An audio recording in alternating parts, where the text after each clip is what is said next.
Jack Loeffler is an American oral historian, radio producer, writer, and environmentalist. He is known for his work documenting the culture and ecology of the American Southwest. He was Edward Abbey's best friend. I had the honor and privilege of interviewing him in his home in Durango, Colorado in December 2023. He was 87 years old at the time of this interview. This interview is comprised of 7 questions broken up into 11 parts into a single YouTube playlist. The full interview is also in the playlist. Jack is full of wisdom, and I did my best to let him speak freely without boundaries during our 3-hour conversation. Given this dynamic, Jack provided long, winding answers to my questions as he reflected back on his life. With that, let's get to the interview. First question is, can you tell us a bit about your background and how you first became interested in the intersection of culture, ecology, consciousness, and sound? That's a big issue. Basically, it didn't all happen at once, mind you, but I had always loved being outside. I was born in Parkersburg, West Virginia in 1936, back in a totally different cultural zone in the United States. Ed Abbey, by the way, was born in Indiana, Pennsylvania, in 1927. So we were both sort of in the hillbilly mode of America. And the paradise of my childhood was Marietta, Ohio. It was a very beautiful rural town. In those days, over 50% of people in America lived in rural countryside, whereas today less than 20% do, which is really tremendous. But the upshot is that I spent a lot of time outside. I was happier outside than anything else. And let me think here. I got drafted. I dropped out of college in 1956 because I wasn't doing anything I wanted to do. And so I decided I wanted to do my way through life. So I've subsequently basically bushwhacked my own way through life. But in the Army, as a jazz musician drafted into the United States Army, I played jazz back in those days, but I played in a military band. And I have to say this, thinking back on it, first I was stationed up in Fort Lewis, Washington, after I got out of basic training at Fort Benning. And I remember one day, but this is back in 1957. Okay. So slightly post-World War II? Yeah, it was 12 years, 57. The war ended in 45 with the bombing of Hiroshima and Nagasaki, which I listened to on the radio, by the way, at the age of 9. But anyway, in Fort Lewis, 12 years later, this is also after the Korean War, I one day was sitting out on the shores of Puget Sound and was reading The Doors of Perception by Aldous Huxley. So you read, going back, Doors of Perception, Alex Huxley, that must have just been published. Well, not that much earlier. I had been reading Huxley. He was truly one of my favorite writers. I actually met him in Mill Valley, I think it was, shortly before his death. And, well, this brings up a whole other thing. After I got out of the Army, I went to North Beach in San Francisco, and the beat scene was just coming on in those days, and I really related to that. And over time, I actually got to know a fair number of the beat poets who did an historic reading at the Sixth Gallery in 1955, which was the genesis of the West Coast literary renaissance. And it was put together, well, my friend Philip Whalen was one of the great poets who read there.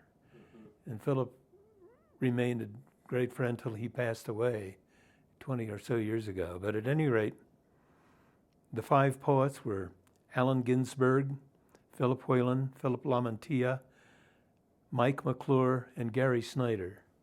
And Gary remains a close friend to this day. Gary's 93, and in our emails, it's largely geriatric at this point. But we've been pals for a very long time. Yeah, that's a friendship that goes back a long way with, poets that have a strong legacy. Gary especially, I feel like, is a common name in outdoor environmental writing. Well, he's one of the greatest. Yeah, he's up there. We actually, he gave me some poems to put in that Clear Creek magazine there. Oh, nice. But the upshot is that being a jazz musician, it worked very well for me to be in North Beach for a bit.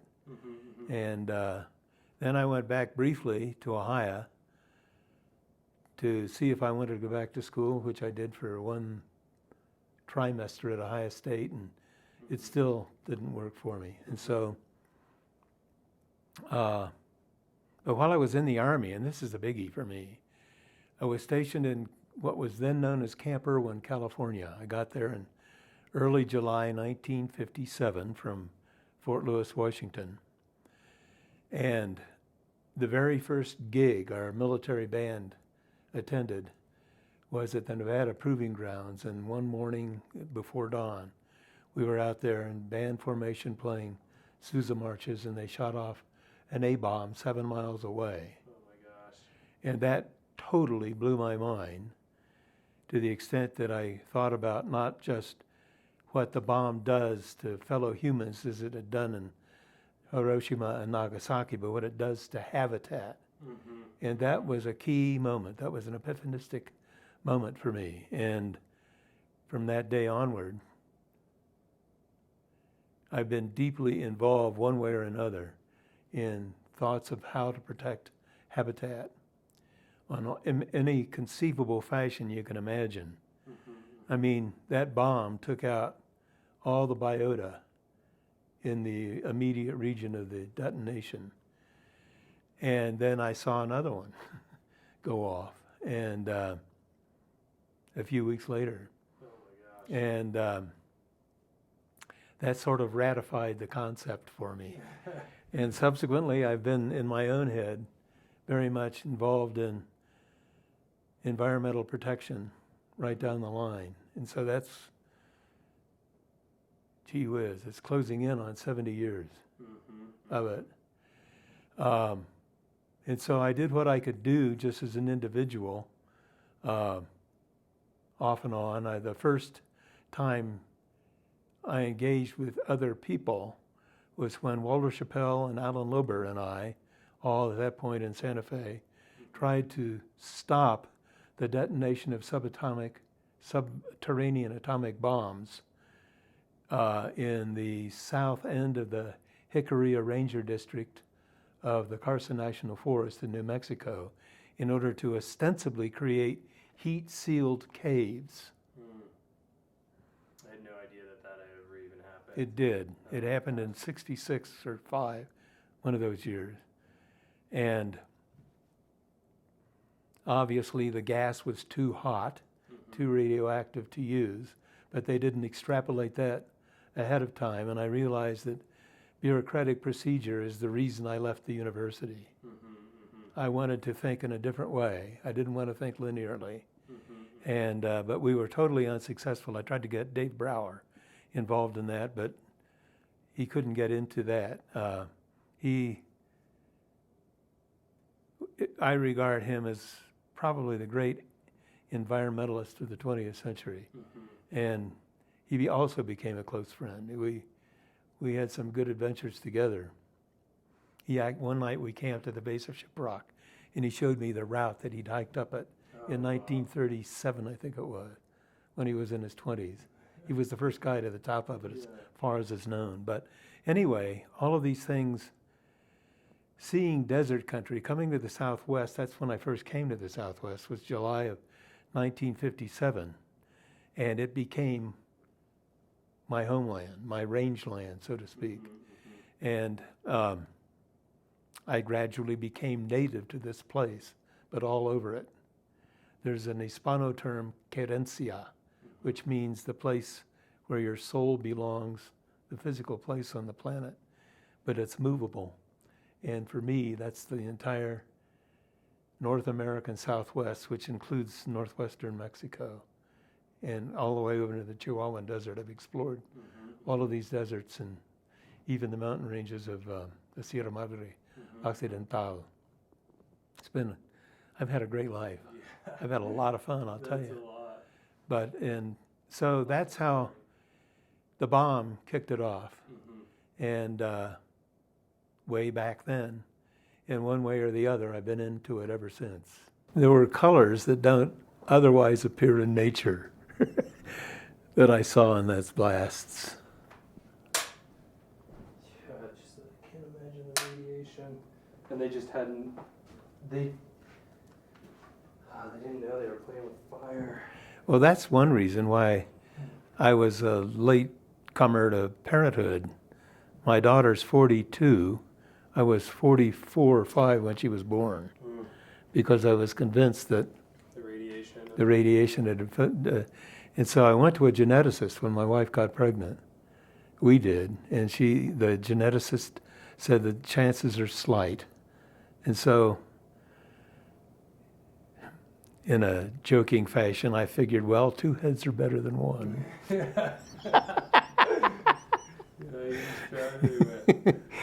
I'm glad it worked out for you. You're able to have a daughter and grow your She's family. great. Yeah. Okay, my next question. What was your process in choosing to write your latest book, A Pagan Polemic, right? Polemic. Sorry about that. A Pagan Polemic. Reflections on nature, consciousness, and anarchism. Well, many of the essays in this book have been previously published. At the time I put this book together, I did write some fresh stuff for it, I must say, but my wife was ill with a terminal disease, and I was her full-time caregiver, because she not only was my wife, but she was my super pal as well. And but I needed a project at the same time, and so this book was that project, and it gave me really a lot of time to reflect on the nature of my own life and the way I've seen things, and the fact that I've spent so much of my life in the presence of indigenous peoples all over the western United States, and well, actually as far south as Chiapas in Mexico, and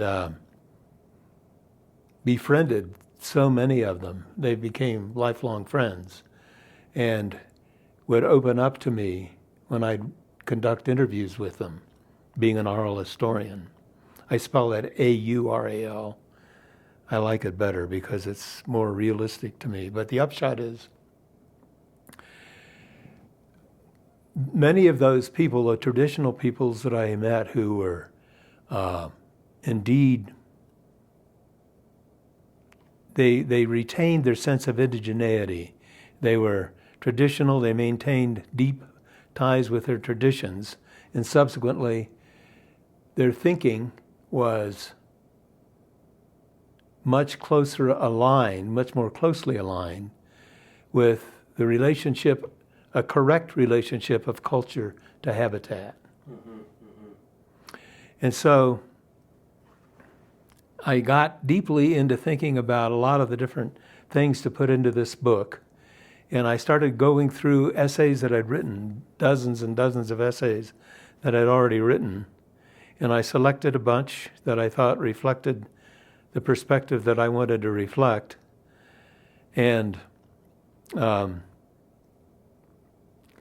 the title, A Pagan Polemic, my pal Gary Snider was not keen on that name because the word pagan comes basically from a European paganistic perspective, pre-Christian, all of that.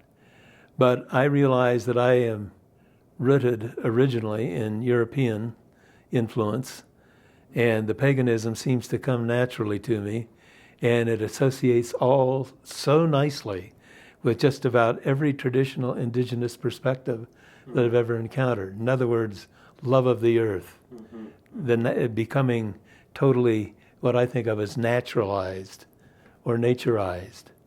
And so that's where the pagan part of it came in. And then being something of a polemicist, somebody who runs counter to the cultural continuum, so to speak, was why the word polemic became a part of it. And not only that, it's nice alliteration. But I focus many of the essays that I've written focus on nature and the flow of nature, and how, to me, the most important thing we can do is daily go skinny dipping in the flow of nature, basically.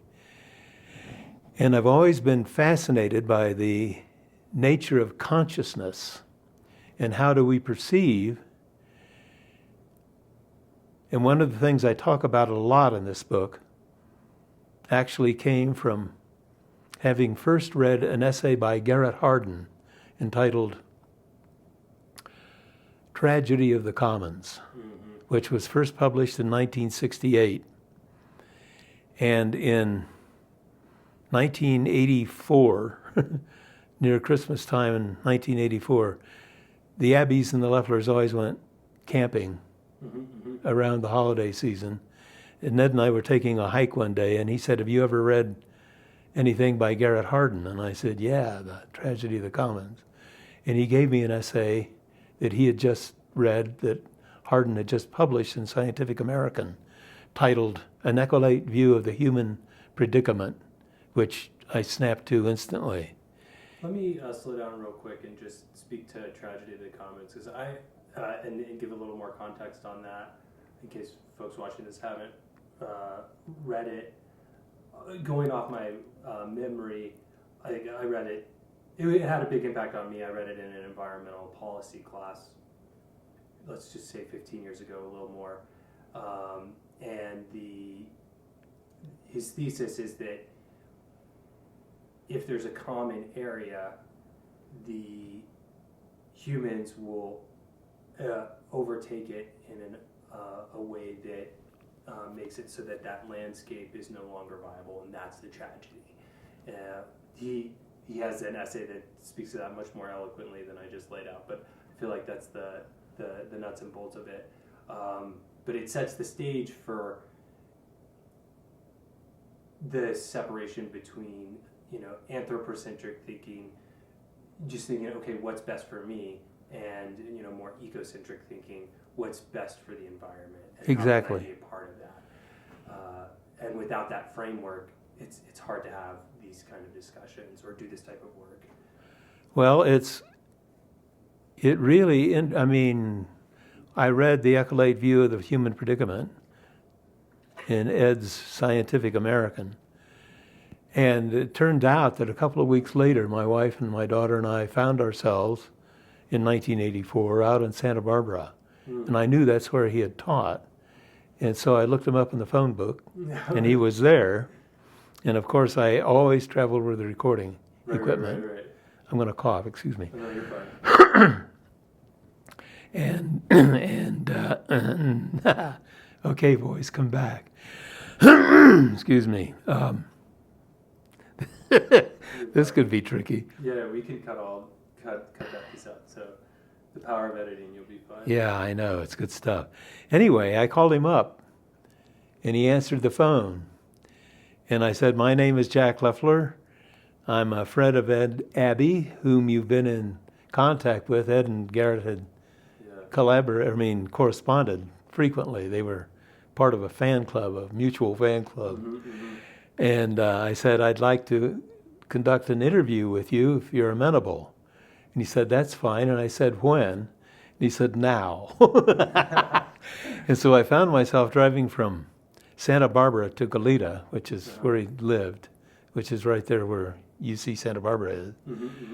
And I was driving with one hand and speed reading an echolate view of the human predicament with the other. Brush up on it. Whew. And I got there safely. I didn't kill anybody. And I set up and got a beautiful interview with Garrett Hardin. And he really described, first of all, I asked him to convey the basic concept that he wanted to develop in the tragedy of the commons. And what he had, the way he put it to me was that in England of 200 or 300 years ago, there was a common area of grassland, and the people who lived around it were using it as a common pasture land. And indeed, it became evident that putting too many more cattle on it was going to kill the pasture land. But they did anyway, and indeed that commons was no longer capable of supporting anything. And according to Hardin, the tragedy of the commons was they knew it was going to happen, but they did it anyway. And that's in his own words, which I recorded. That entire interview is in an early book I did called Headed Upstream, Interviews with Iconoclasts. And matter of fact, I've got that whole recording. I can give you some of the quotes in there. Another thing that he came up with on that interview, come to think of it, was he quoted William Ophuls, who's still around as far as I know, whom he had great respect for personally. Hardin did.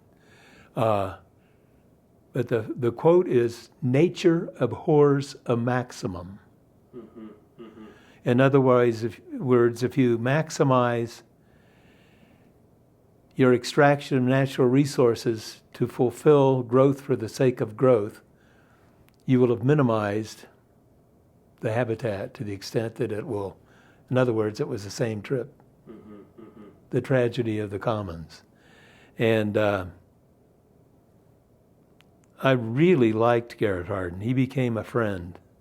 When I'd go through Santa Barbara to visit in-laws, I would take strawberries or something out and we'd shoot the breeze. But he was paralyzed from the waist down. He'd had polio. And but I really enjoyed talking to him. His brain just was amazing. Yeah. He's a deep thinker and really profound environmental writer. I've forgotten the question, by the way. Well, his philosophy just really set the stage. Yeah. Where I wanted to go with that is that I see the entire planet as a commons. And it's an integrated system. And it's, to me, a living organism. And apropos of that, when I was speaking with Wes Jackson some years ago, Wes Jackson is another brilliant guy. He started the Land Institute in Salina, Kansas. And a brilliant ecologist, he really is. But I told him that I considered the planet a living organism. And he says, well, it fails in one respect, and that is that it can't reproduce itself. And living organisms are capable of reproduction, self-reproduction. And I said, yeah, but that's a human definition. Right. You know, and so we have to take that in. more philosophical. Yeah, and subsequently I've read stuff by people like Fritjof Capra. His book, it's over there, and I can't remember the name of it right now, and then the work of Lynn Margulis, whose work with symbiosis is just so brilliant to me. And she's gone now. Fritjof is still around. I interviewed him. But the upshot is that trying to put the whole thing together, I finally realized that human consciousness is itself a commons. And so that's why I included the whole thinking about consciousness in this book. And then I got to thinking about anarchism. Both Ed Abbey and Gary Snider, and myself, and others are anarchists. I'm very much a benign one. I do not intend to ever hurt anybody over any subject except self-defense or defense of family. But Right. The upshot is that I feel that governance from the top down is dead wrong. It's got to come from the grassroots and come up. And it has to be, in other words, governance should be by consensus within small communities. And so I was thinking about, to me, what reflects an obvious biotic community is an ecosystem like a watershed. And so my thought with regard to governance and all of that has to do with looking at watersheds as John Wesley Powell did back in the latter part of the 19th century. He influenced me big time. But the upshot is that if grassroots governance from within the watersheds, rather than the geopolitically bounded states that we have, came to prevail, that would make a lot more sense. This does not mean that there shouldn't be some form of different levels of governance. Subsequently, my daughter Peregrina and I interviewed a lady named Eleanor Ostrom back in 2010, who'd recently gotten the Nobel Prize for her book, Governing the Commons. Yep. She, by the way, took some umbrage with Garrett Hardin because never in any of his writing did he bring up the word trust or mutual cooperation, which was interesting to me. And that brought up something else to me because my great anarchist thinker to me remains Peter Kropotkin, who was also, the term hadn't been coined yet, but a dynamite biogeographer. He really was. I mean, he was a huge scientist, a fantastic scientist, but he was also a committed anarchist, and his particular thinking was formulated before the human population actually reached 1 billion. And he was thinking about people being the difference between the governing bodies and the serfs who served the governing bodies, the slaves, the people in the fields who produced for the, Our lords and peasants. Sorry. Exactly. And so that's where he came from. And then it was easy to just transpose that thinking into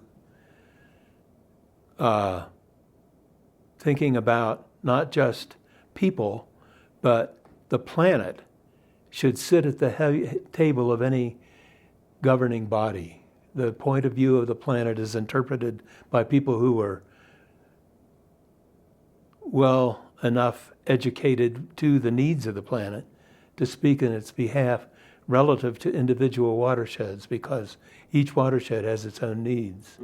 And watershed consciousness has become terrifically important to me. And so that's how I got to the title of the book, A Pagan Polemic, Reflections on Nature, Consciousness, and Anarchism, because it all fits together, at least in my head. Puts those puzzle pieces together. That's great.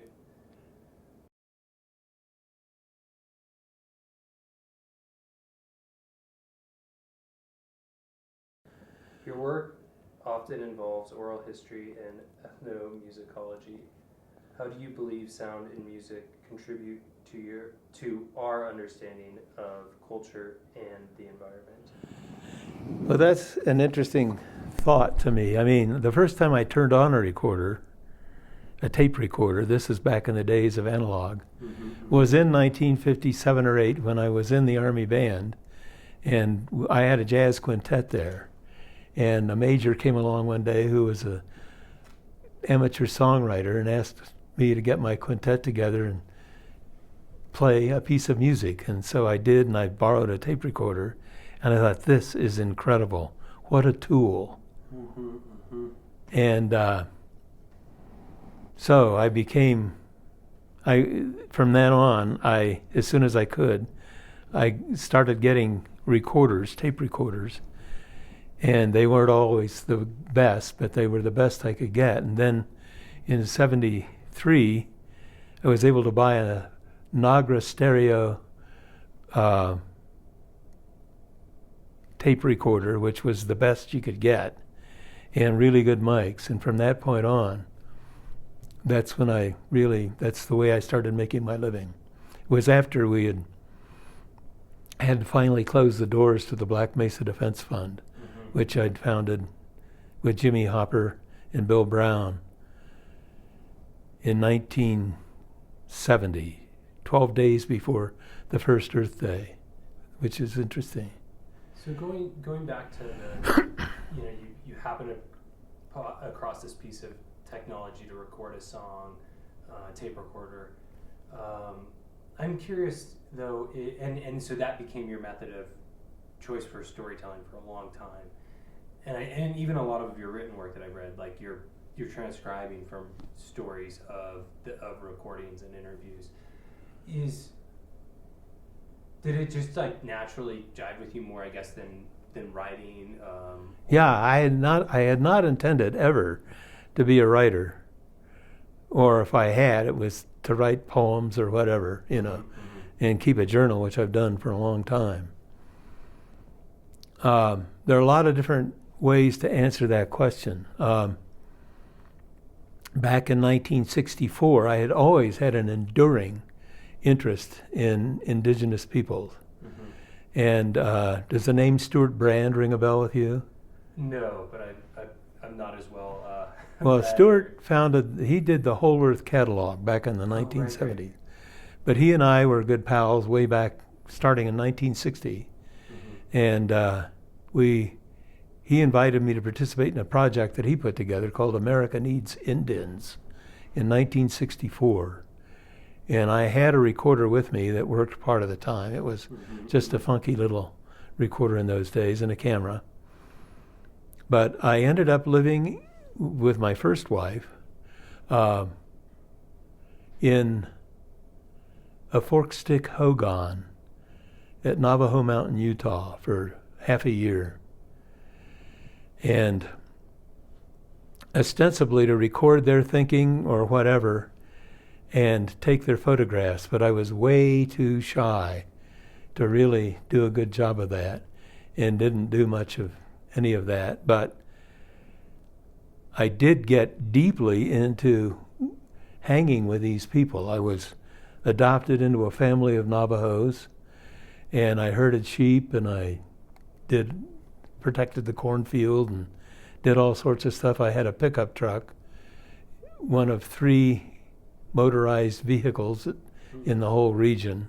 Subsequently, it became sort of a taxi service. And, but for example, I helped haul water, in big 30-gallon cans. A 30-gallon can in those days was exactly as much as I could lift on or lift off the back of my pickup truck. Yeah, it's 8 pounds a gallon. Yeah, it's 240 gallons.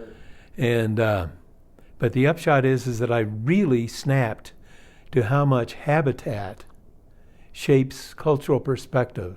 That was the beginning of that for me. And the sounds of habitat, I attended a couple of ceremonials up there. The first part of a squaw dance, or the enemy way ceremony, was a mind blower to me. Basically, it was just them living in a state of utter reciprocity with their homeland. And nobody spoke English except this one 12-year-old boy. He was 12 in '64, so he was born in '52. But the upshot is that from that point on, I still continued working with America Needs Indians. Stuart took it in a different direction for his perspective, and it actually sort of prefaced the Whole Earth catalog, because concurrently happening with that was the advent of counterculture spreading out of Greenwich Village and out of North Beach and coming to the Southwest, which was also a very big perspective for me. But the upshot is that as time went on, I was always with a recorder. I worked briefly, for 3 or 4 years with the museum system in Santa Fe, Museum of New Mexico. And I had a recorder, and I started producing soundtracks at that point for museum exhibitions. That was fun. And then we did the Black Mesa Defense Fund, and I had access to a recorder and would do sound. We put together AV presentations. I remember one time does the name Godfrey Reggio ring a bell with you? No. Coglione Scazzi, the Scazzi trilogy of films. Oh, yes, a little bit. Yeah, they're very far out. But I got him to read the narration, which was actually a poem by Gary Snider that he'd sent me. Anasazi was the name of the poem. And that was fun, but I won't even go into that. But the upshot is it kept becoming more and more apparent to me that hearing, at least to me, is the most deeply penetrating of the 5 senses. Sight, of course, is just, you can't do without it unless you don't have it. And then I started doing some research, and people like Walter Ong, who really got into the whole business of orality, so to speak, came up with the same concept, that it really is the most deeply penetrating. It results in the explosion of intellect and just all manner of consciousness. And so in 1973, I was able to figure out a way to raise some money legally to pay off the debts of the Black Mesa Defense Fund and buy myself the Nagra, and also to buy a piece of land in Santa Fe and have enough left over so that my wife and I, with our own hands, build our own house. And so that set me up, and I started recording. And I learned how to write grant proposals. There you go. And I wrote proposals and started getting grants from the National Endowment for the Arts, administered through the New Mexico Arts people, to record Hispano folk music and archive it. And I got into that in a big way. They too have established a sense of indigeneity in the Rio Grande watershed after 20 generations. The first people got there in 1590 something, 8, 7.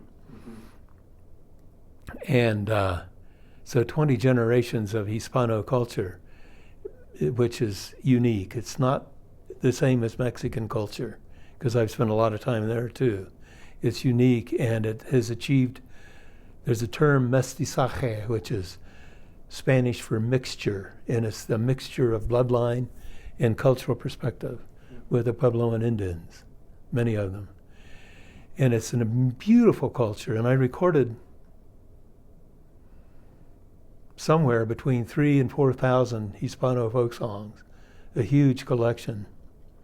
And I made 149 30-minute radio programs, which were broadcast regionally, called La Música de los Viejitos.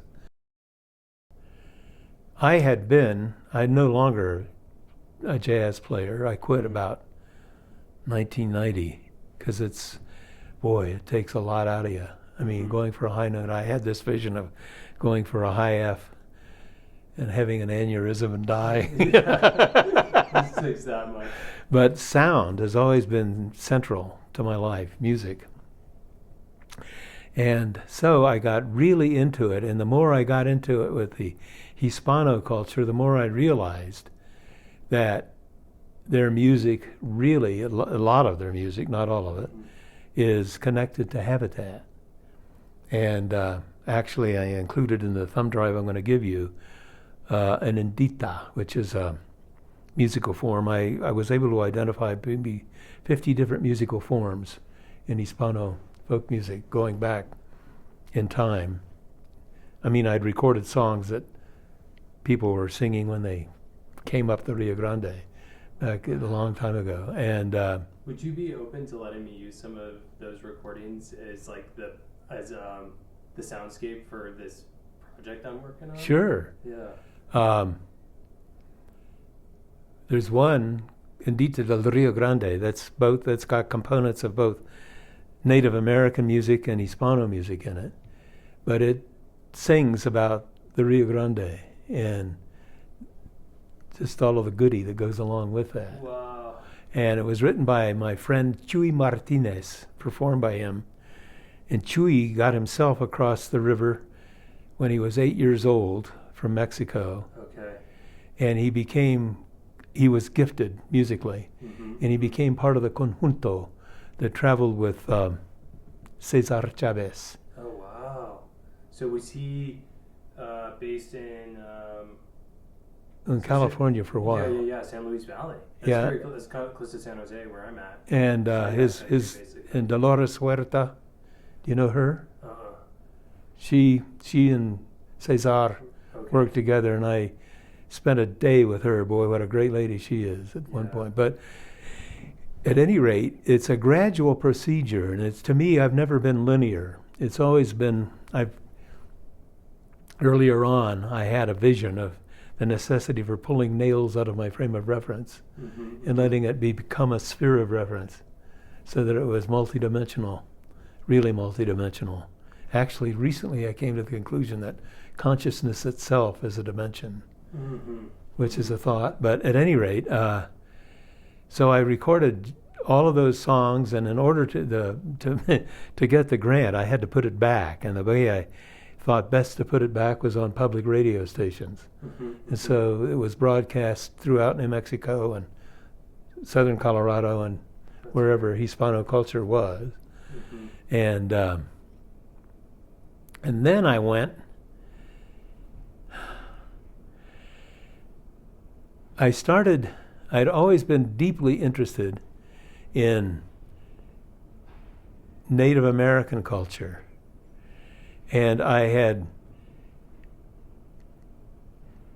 starting way back in 1960 or 61, I ate peyote in a teepee where there were 5 different Indian cultures at the same time. And I realized that each one of those cultural perspectives was complete, but seeing them all come together in a peyote ceremony, Native American church ceremony, was very profound. And so...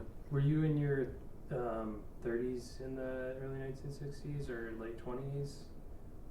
How old were you when you... I was, in 1960, I would have been 24. 24, okay. So... And I'd been smoking pot for several years. Okay. I started smoking pot when I was in the Army. Oh, wow. As a jazz musician. Yeah, that makes sense. The dealer came by one day and said, "Hey man, you got to read this." Oh, right. And I looked at it, and it was Howl by Allen Ginsberg. Oh, wow. It's just also a time like,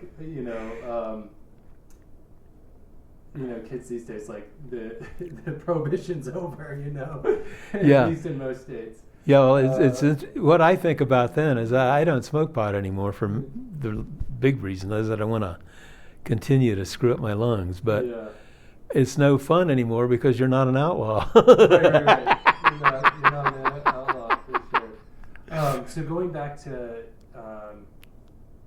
this, was that your first, what I would say, hallucinogenic experience? I mean, Well, it was the first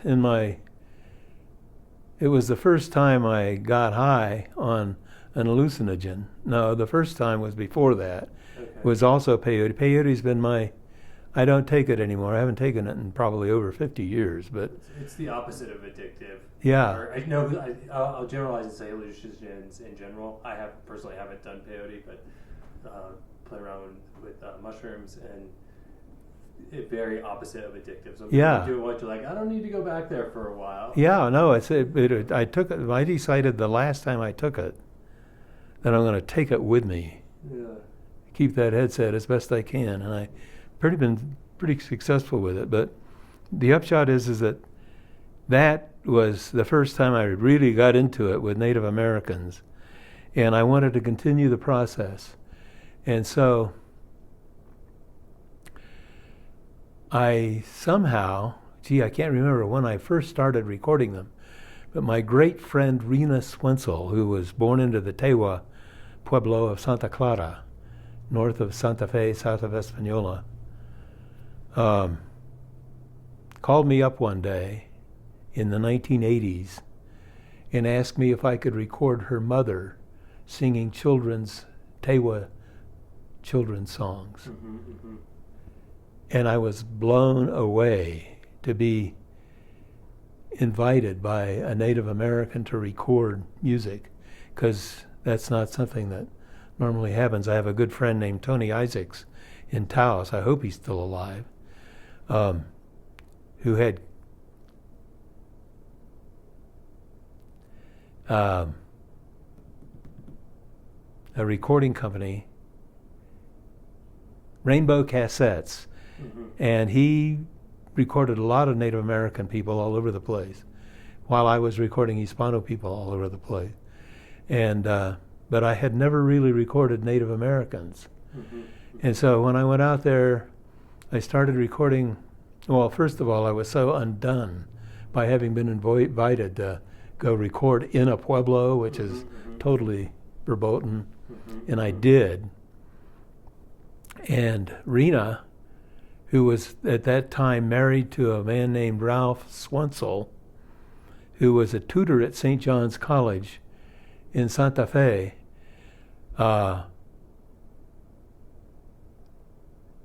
beautiful. He was a really neat guy. I met him and knew him, but he died of cancer. And that was a sad thing, because she lost her grandson skiing into a tree, her mom, whom I recorded, and her husband the same year. But Rena became like a sister, really close friend. Her photograph is in that book. So it sounds like you went on this, you get invited to record Native American culture, and then it goes deeper than that. You establish. Well, people trusted me. Yeah. Because I never used it in any way that shouldn't be used. And boy, when I think about all of the people that I recorded, great friends, many of them gone now, but people knew that I wouldn't misuse it, that I would always, I told them that I wanted to put it on the radio because my thinking is that if I can get their perspectives in their own words out where people can hear them, it will invigorate a new level of consciousness in our culture, which is stuck in an economically dominated paradigm.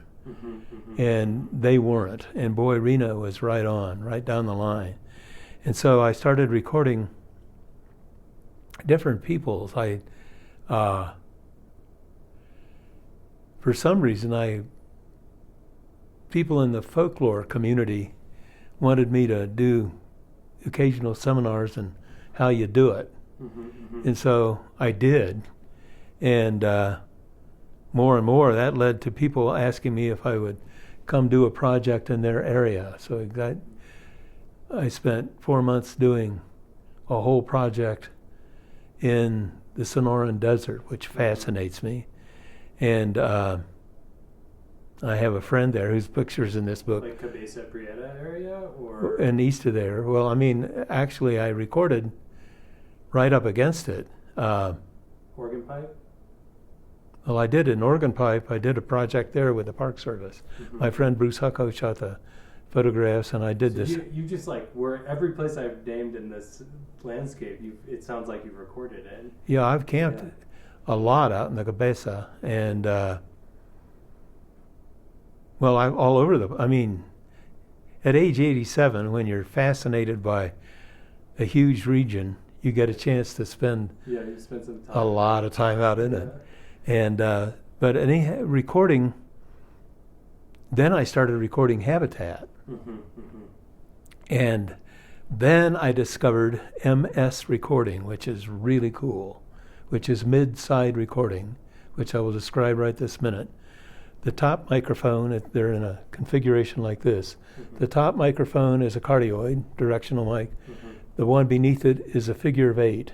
Mm-hmm. Mm-hmm. So that the figure of 8 is going into the right channel on your recorder, the cardioid on the left, and then you put it into your editing system, in my case Pro Tools. Then you duplicate the second channel, mm-hmm. throw the duplicated channel out of phase with the other channel, and then you spread them apart. In other words, you're working with 3 channels in your editing system, and you can either zoom in on a given bird, or you can back off and bring up the habitat where the bird is singing. Yeah. And that is beautiful. And that technology evolve. Yeah, and the evolution of it blows me away. But I also I can't tell you how many concerts of chamber music I've recorded, and choral music, and CDs of it and stuff. It's really, I love sound, and working with sound has been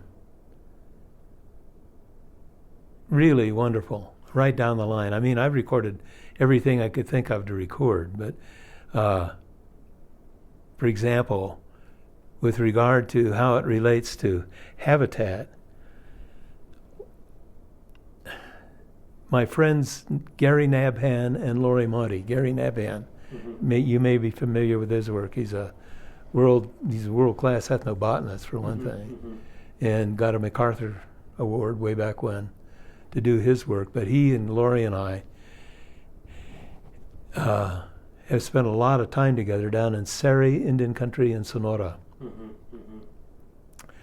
And they especially, I've gone along to record, and then I taught Laurie how to record, and so she's gone on to really do it. But actually she ended up getting her PhD in ethno-ecology or eco-ethnology or some such.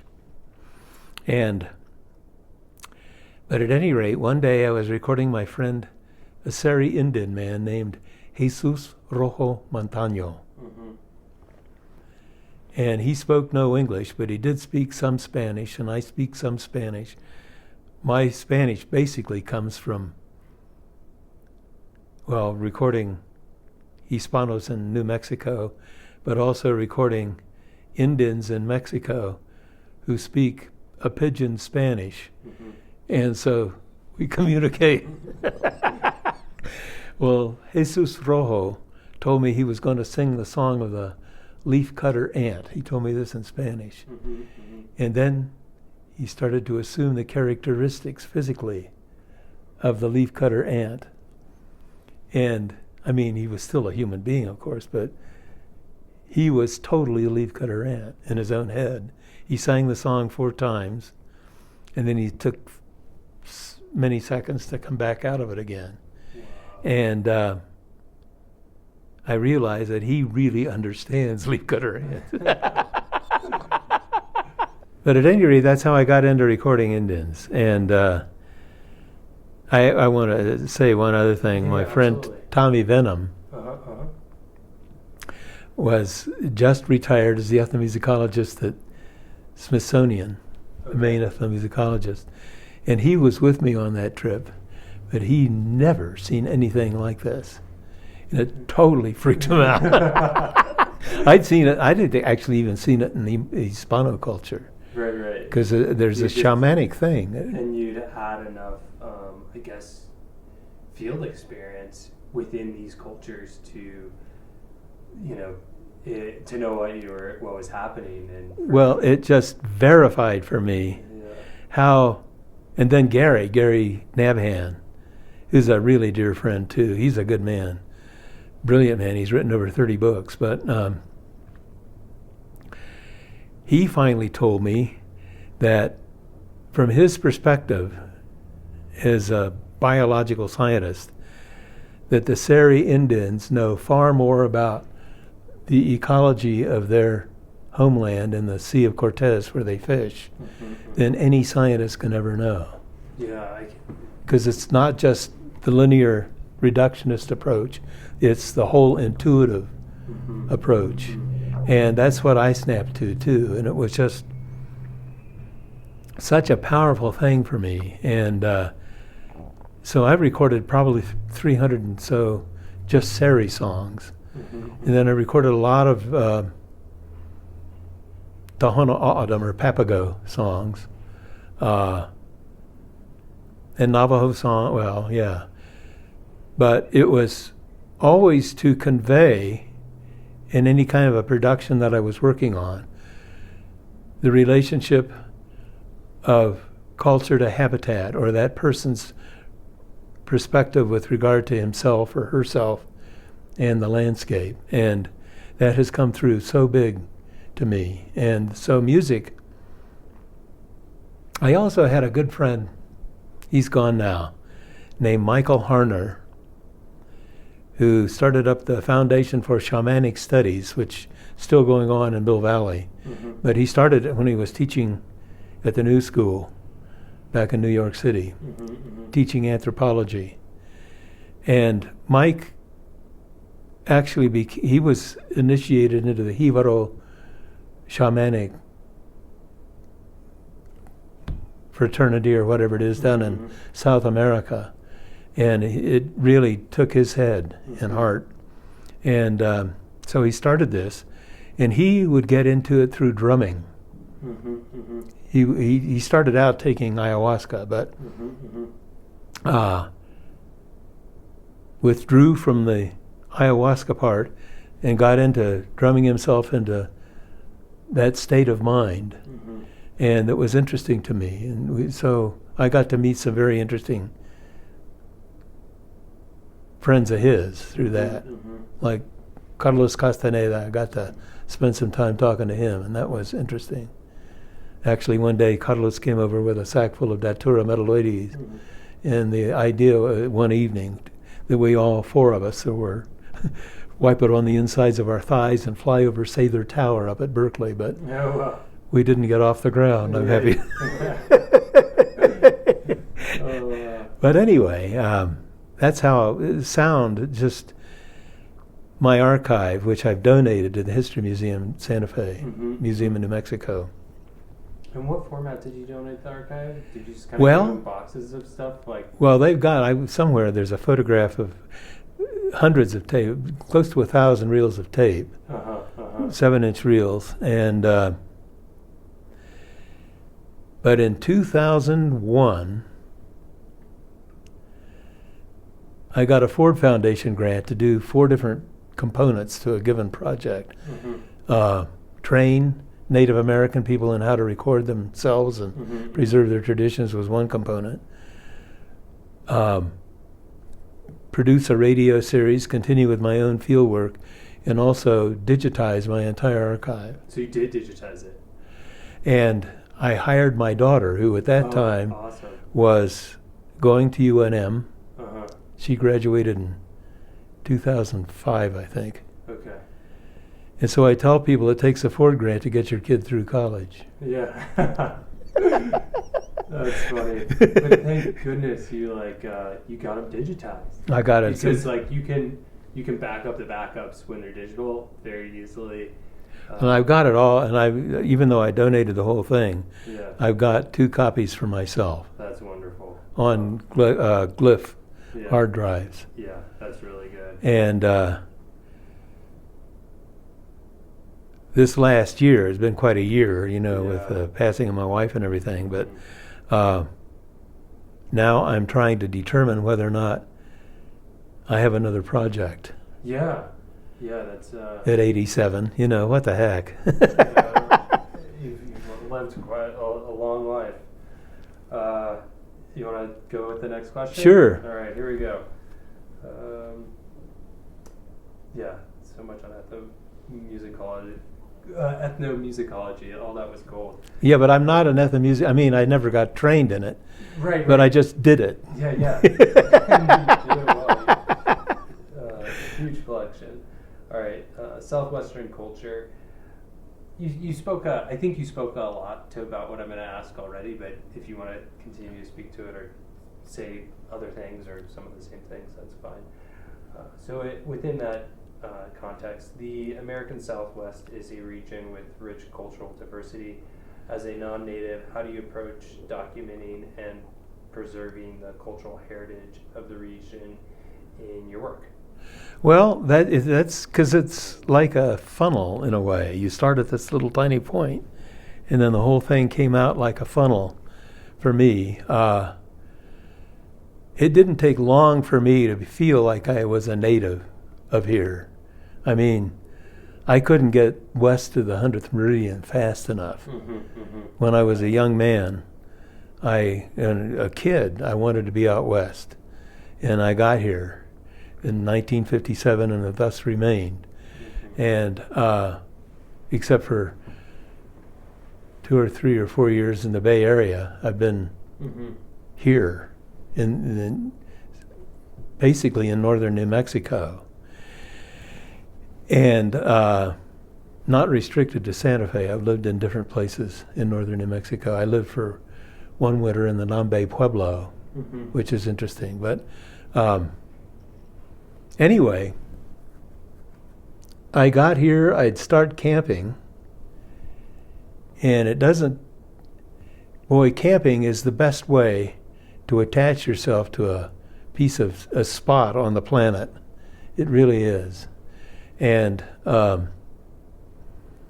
as I went on, camping all over, not just the Southwest, but the West and Western Mexico, I felt like I myself spiritually was totally affiliated with the arid West, which extends up into the Columbia Plateau, mind you. I mean, then on the other side of the range, it starts to get wet again over where you are. But the upshot is that I felt at home everywhere I went. I looked at John Wesley Powell's wonderful map of the arid lands of the West and saw all of those watersheds.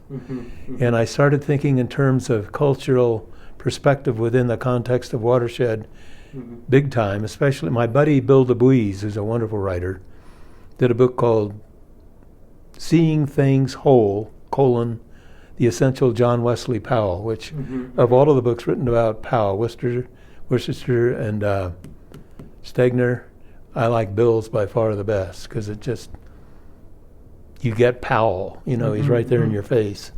And Bill knows the Colorado River as well as anybody, and the Colorado River watershed region. But the upshot is that the more I started cruising the West, like I got a grant in 1995, and I've forgotten the name of it was the last grant they gave. Anyway, I produced a 13-part radio series called The Spirit of Place. And I traveled throughout the American West, the 11 western states, and interviewed Native American people throughout the region. And I just felt such an affinity.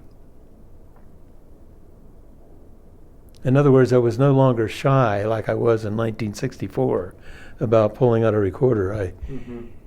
I knew that I was having fun, and that whenever I got into an interview with somebody, they were having fun too. And the whole idea is to have as much fun as you can. And that's what I did. But like I say, trust is an immense factor within that, and treating it properly. And I tried to put back, I gave everybody as I could a copy of the interviews to put where they wanted.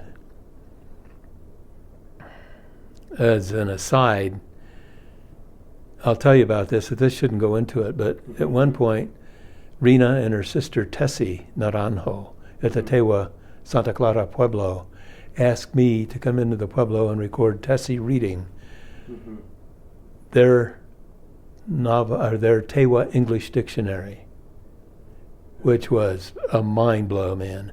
It had been written by Tessie and Rena and Tito. Those are the 3 siblings, and Rena's grandson, Porter Swensel, who's brilliant with a PhD. 3 out of 4 of them have PhDs, but it's a beautifully comprehensive dictionary. And it took me 3 or 4 recording sessions to do it, smuggling my recorder into the, etc. Why is that controversial? Sorry, I don't know. Because nobody who doesn't speak Tewa should hear it. Oh, I see. Okay. So just to be clear, I'm going to cut this piece from... Yeah, but it just, I mean, that's the level of trust. Yeah. Okay. I understand what you're saying. And it has to be on that level, otherwise it doesn't work, you know, and especially if you're going into different cultures. And I've recorded as far away as Japan, and the furthest away was the island of Rarotonga down in the Cook Islands, recording Maori creation myths, which was really far out. But boy, I'll tell you, just realizing through all of that stuff, the incredible impact that habitat has on a cultural perspective is enormous. And to me, that indigenous perspective is absolutely critical to mainstream cultural perspective or monocultural perspective, because unless we snap to it big time, we're out of here within the next century or less, which is a tough thought. Yeah. Yeah, that's a tough thought. I always feel that the important thing is the work rather than the person who did it. And I've always felt that way. No matter what you do, I mean, if you write a book, then your name's on the front of the book. But that's, we all knew each other a long time ago. I first met Ed in 1962 in a bar in Santa Fe. And we didn't get it together until probably around 69 or 70. And then we realized that we were ahead, and really big time. I mean, what I think of is radical environmentalism. That's when that aspect of it happened. And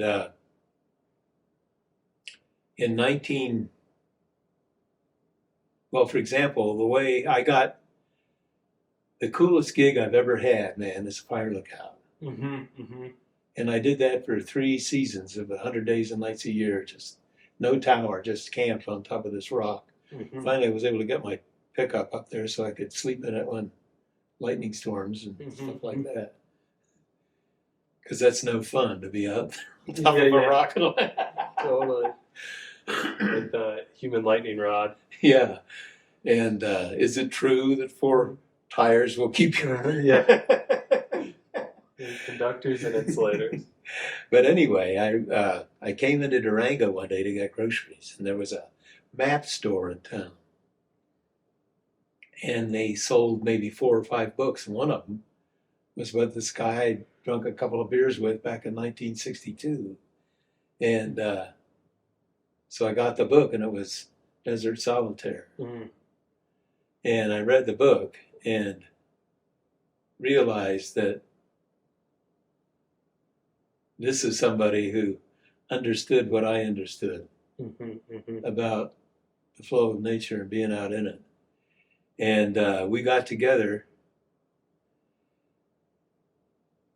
right around the time we started the Black Mesa Defense Fund, which included Jimmy Hopper, Bill Brown, and Terry Moore. Terry joined us shortly after we founded it, and he snapped at what we were doing. And that came to be because Hopi Indians, Bill Brown, who's gone, Jesus, says Jimmy. Terry's still alive, but Bill Brown had worked as the Southwestern historian for the Park Service. And he'd gotten scuttlebutt about what was happening out on Black Mesa, which I'd gotten a taste of even as early as 64, thinking mines and stuff. And so I learned that they were going to strip mine Black Mesa for coal. A railroad is yet to be constructed from Black Mesa, the north end of Black Mesa, to the shores of Lake Powell, to construct the Navajo generating station, to provide electricity to power up the power plant that pumped to pump water from the Colorado River over into the Central Arizona project. Very complex, and I mean it took forever to understand it. But after Bill told me about this, and also about how water was to be pumped out of the Navajo aquifer, as it's called, beneath Black Mesa, which serves both Navajos in the region and all of the Hopi Springs, at the rate of 2,000 gallons a minute to be pumped in a slurring line over to Loeffler, Nevada, to a power plant, basically light up Las Vegas, etc. And that really bummed me out. I'd started another organization shortly before then, late '69 maybe, called the Central Clearinghouse. The idea was to have a place where stuff in the Southwest that looked like it was going to be environmentally problematic could feed information, and thus it would be dispersed as best we could. And it was through that Bill and I learned about this stuff out on Black Mesa. And so we then founded the Black Mesa Defense Fund, and other people began to be the director of the Central Clearinghouse. Harvey Mudd had given us a grant to start the Central Clearinghouse, and he also let us use the rest of that grant for the Black Mesa Defense Fund, and he then funded the Central Clearinghouse again. And he became one of the directors, as did Brant Culkin, who later became a president of the Sierra Club, and it lasted a long time. It lasted longer than the Black Mesa Defense Fund did, but the Black Mesa Defense Fund's it was very anarchistic in its approach. And I had learned this stuff, and I went out to the Hopis. I had a very good friend who was very old. We later discovered he'd been born in 1873, and this was 1970. And I told him about it because he was my best friend out at Hopi at that point. And he said, hang on and camp here tonight, which I did in Havila. And the next day, I went into a place in Shamopavi in '63. I told them about the strip mining of Black Mesa, the hauling of the coal to build a power plant, and the sucking of water at the rate of 2,000 gallons a minute out of the aquifer that served their springs. And they freaked. And I thought, boy, this is beyond anything I thought was going to happen.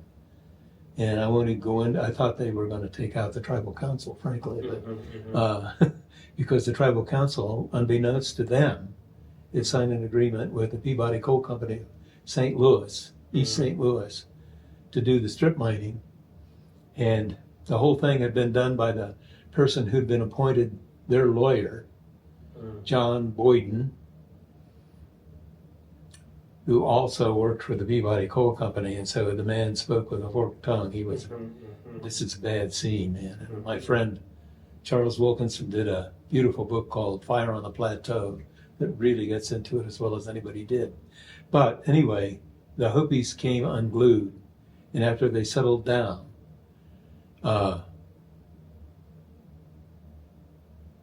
they had to discuss all of this in Hopi, of course. Thomas Banyakia was the guy who was their sort of interpreter. But David Manonia, my friend, was the one who said, will you try to help us get this out before the American public?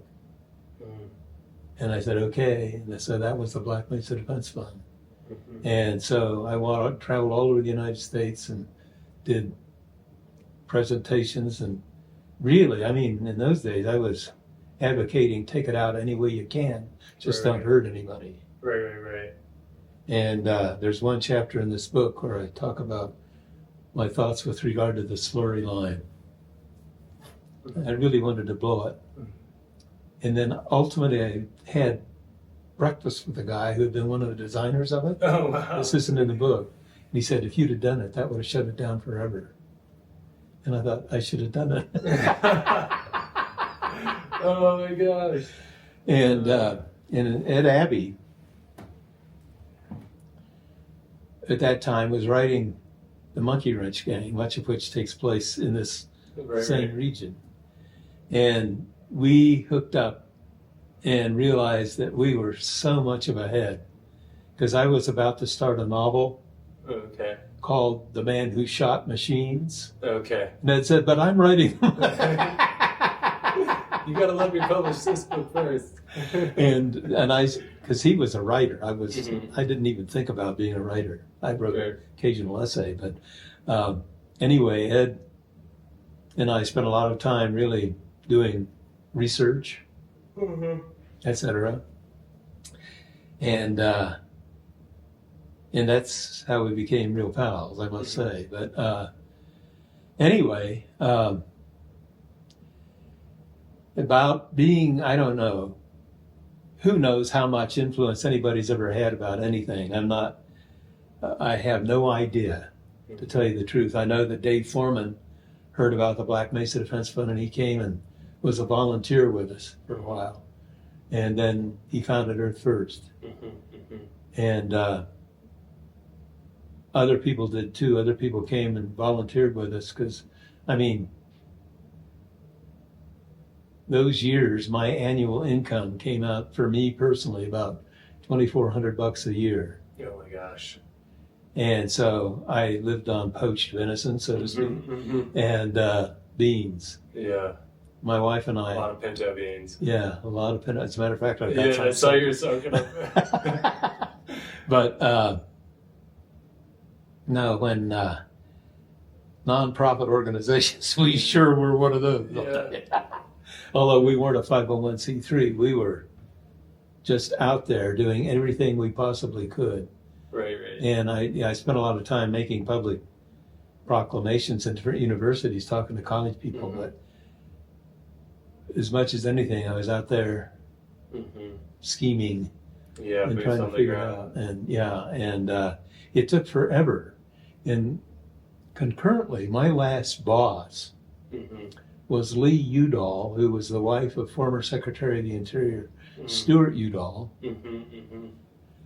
under whose watch all of that stuff sort of came together. And he being a native son of Arizona, I interviewed Stuart about this several times. We talked about, Stuart became a dear friend, actually. The whole family did. Stuart and Lee were like family to me. And they moved to Santa Fe.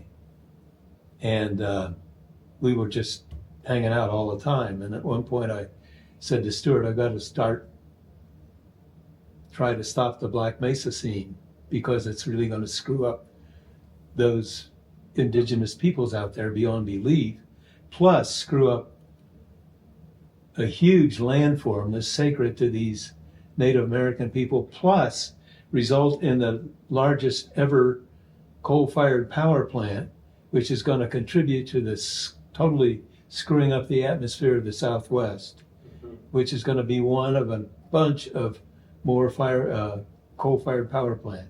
I had watched the construction of the Four Corners power plant. That was the first one, first big one in the Southwest. And when that went on the line in 1963, which I was here for that,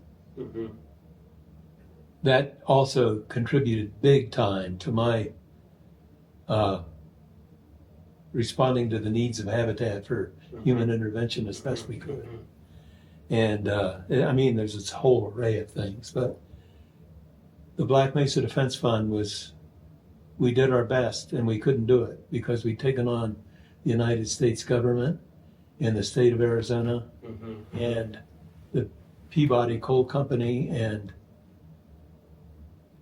if we'd known the magnitude, we would have done it anyway. Right. Because that's what you do. I want to, this isn't a question here, so you don't have to, you can just speak to it however you want, or say skip it. So you're talking about your relationship with the Udall family, who it sounds like they were for this project. Well, Stuart was very much, he was. But you still had, I feel like in today's political landscape, like you're not allowed to be friends with someone who has who's on the other side of the aisle. But hearing from you, it sounds like you kind of were, and that was okay. We remained friends. I I met Stuart. He was still Secretary of the Interior when I met him. Uh-huh. And because Lee flew me back to McLean for the gig I was doing, which had to do was designing and traveling exhibition to convey Navajo history from the Navajo point of view, not the Anglo point of view, to Navajos. So I visited all 63 of the BIA schools that then existed on the Navajo reservation, telling them that Anglo history is wrong. Oh, right. And Stuart, 2 days before he died, his caregiver called and said, "Stuart wants you to come over." And I did, and there he was in his deathbed. And we had a nice, good time. But he said, "You know, Jack, you were right. The Central Arizona Project was a mistake." Huh. And talk about profound. Yeah. I mean, I'm giving you one of the radio programs. Well, I'm giving you a bunch of radio programs, but there are two that I would really appreciate if you did listen to, Okay. because one is a program that is part of one called Moving Waters, the Colorado River and the West, that I produced around 2000 or 2001. Okay. And I got really into it. I mean, I always get deeply into whatever I'm getting into. Sure. And Stuart helped me enormously with that radio series. He used in and out of it all over the place.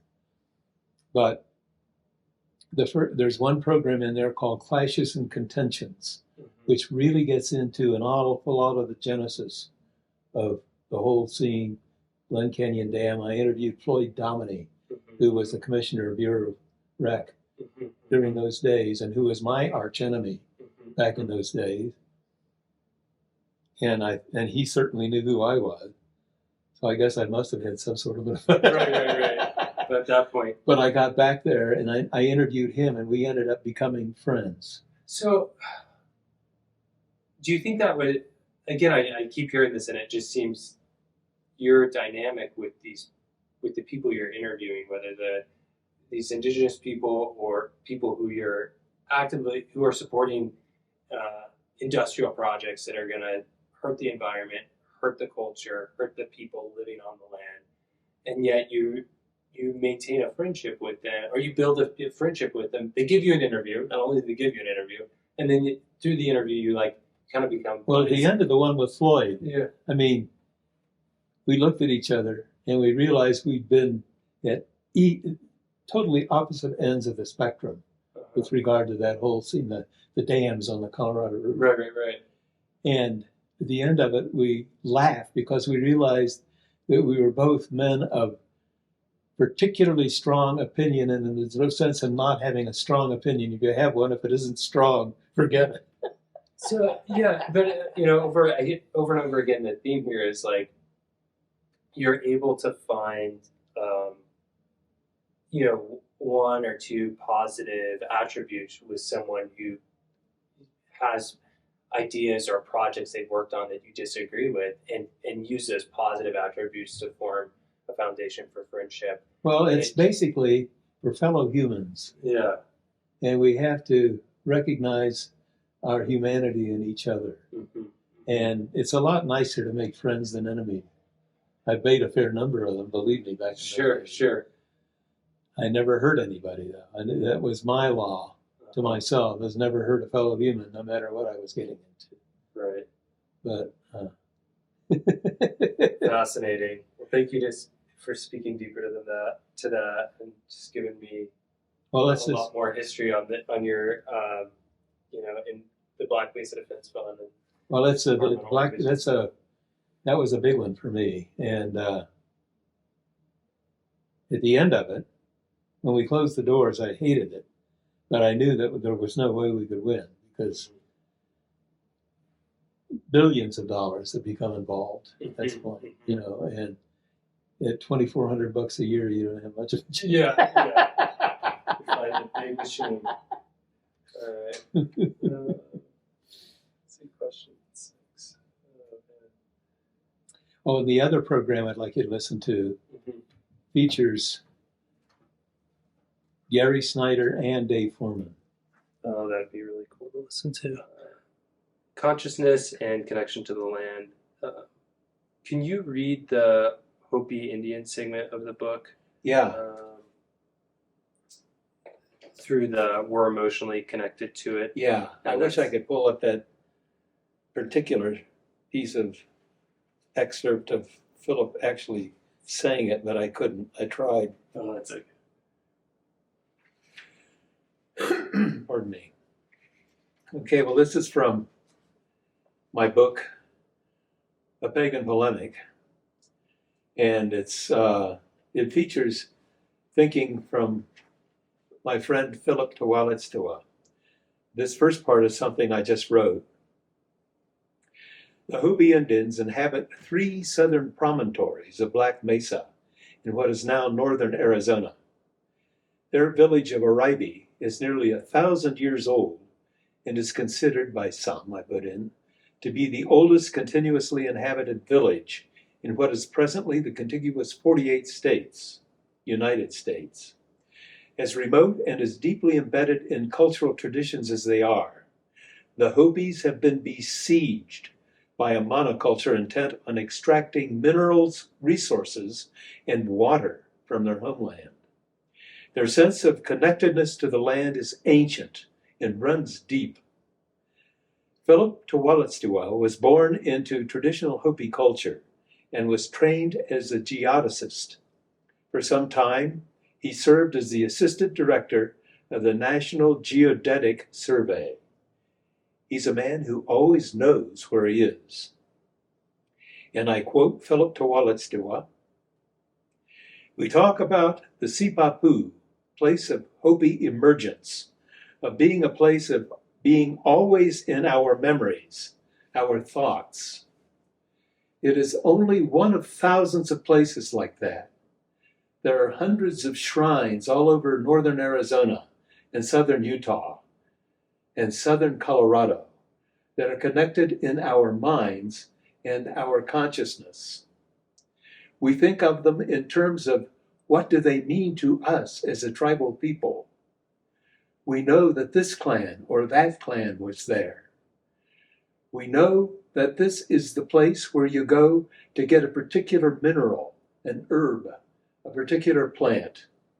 We are familiar that something happened there a long time ago that affected us. It has an emotional content to it.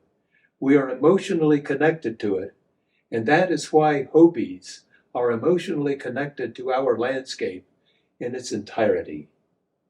End of quote. Thank you for reading that.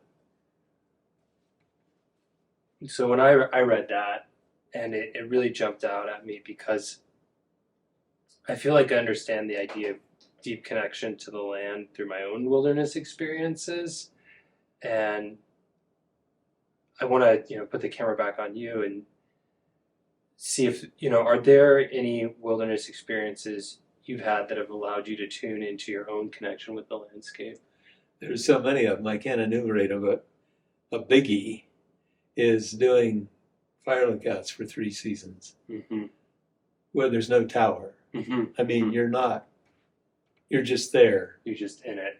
And wow, I mean, camped on that rock for 100 days and nights a year was just as good as it gets. And I felt like I became part of habitat. And that was a big one. I mean, one time, well, I still had my trumpet with me. I still do. But one time I pulled it out and I still had some chops. And I started playing. And then I heard a turkey gobble. And I played some more. And then I heard a coyote sing. And pretty soon all 3 of us were doing it together. And that was cool. I mean, we were doing a sonata for coyote, turkey, and jazz trumpet player, and it was one of the most amazing experiences I've ever had. Oh, I bet. And, I felt like I'm here. I made it. And that was good. One of the things that Ed and I talked about a lot, Ed Abbey, because we camped and camped and camped all over the place, all over the Southwest and parts of Mexico. But we figured it took a good 10 to 12 days to get into that state of mind that you want to be in when you're out in it like that, which to me is the best state of mind there is, really. And it's not a state of mind, it's a watershed of mind. It really is. But there are places that I've been that have also evoked that deep sense. I mean, for example, Ed and I used to camp up on Cedar Mesa, Muley Point, long time ago. You know, starting back in the 70s sometime. And we'd be the only people there. It was a dirt road, I'm sure. Yeah. I think they only put the paved road in the last handful of years, because I remember it being a dirt road the last time I was there. Well, I haven't been there since probably 2015 or 16. Yeah. Do you remember it being paved then? It wasn't. Yeah. Bummer, man. Yeah. I mean, It's got fresh asphalt on it, and there's Wi-Fi there. It's changed. well, I'll tell you, man, this is the first time in 60 years that I haven't lived on a dirt road. Yeah. Oh wow. I mean, this is fine because yeah. the deer come and sleep in the yard, and Yeah. the bear nailed the jack-o'-lantern pumpkin Oh, there you go. on Halloween. But no, being out in it on that level, one big time for me was hiking down into the Barranca del Cobre in the Sierra Madre Occidental, and just seeing Tarahumara people running up and down the trail while I was slogging up and down the trail, especially up the trail. And When was this? the 60s. Okay. So way before. Are you familiar with the book Born to Run? Yeah. Yeah. Way before. Yeah. No, So this that was- book, I feel like that book kind of put that culture on the map to the people who run in the United States. Yeah, no, my son-in-law, I think, knows the guy who did that book, Yeah. because he's been a runner, but he's a great bicyclist. But no, I lived for a while in a cave with Tarahumaras down there. And another time, even earlier on, I lived in a Huichol Indian village in the Rio Chapalagana watershed, which is further south in really remote country. And the habitat was exquisite, but the culture was the furthest out culture I've ever seen. They were a peyote culture. And I happened to be there during their annual peyote fiesta, and I recorded a little bit of it. In those days, the recorder I lugged around in my backpack, which weighed a ton, had very limited battery life, and I had very limited batteries, so I could only get a little bit of it. But it's archived in the museum. But anyway, the upshot is that I've camped in all 4 of the American deserts and all over the Colorado Plateau and beyond, and always gotten as far away as I could. And it all speaks to me, man. It's just, the American West is special. The aridity is the biggest configuration here, but I've never run the Colorado. Ed and I were going to run it. Then he died, so we didn't. And I didn't feel like I wanted to do it after that. But running the Green, that was a good trip. One of the trips went through Desolation Canyon. It was Dave Foreman and Nancy, his wife, who's gone too. And Gary Snider was on it, and his wife, who is now gone, Carol. And Peter Coyote, who's a movie actor who narrates Ken Burns films and stuff. Oh, wow. But Peter is a good friend, and I've got to send him a copy of this. But we all put our perspectives into it, because it's, as you know, a 10-day trip Yeah. through Deso. And I had my own boat then. I quit. I gave it away, man, about 10, 12 years ago. I could have still done it, but there were so many folks on the river, I just didn't do it anymore. Yeah, it's just the popularity of that flow trip, especially during the season. It's just it has to feel, going back to what you were saying, like reserving campsites. Yeah. I got to tell you, man, one of those special experiences that you wanted came to me. My friends Bill Brown and Carl Kernberger, who was my business partner, we had a company called the Four Brothers Adventure Company. Okay. And we floated the lower canyons of the Rio Grande. Have you ever been there? I haven't. You go to Big Bend, and there's a place called Boquillas Canyon. There are 3 canyons in the Big Bend National Park region. Of course, the river separates Mexico from U.S. Down there. And we put in Boquillas Canyon, and the river was running way high. They wouldn't let us put in on the American side because bureaucracy. The river was too high. Right. And so we went across the river and put it in Mexico. And that was a great run. And one night, man, it was in March of 1974 or 5 when we did this. And we got to a rapid that was the only one we had to portage. We couldn't figure a way around it. And we were really remote. I mean, it was about as far away as Rarotonga was.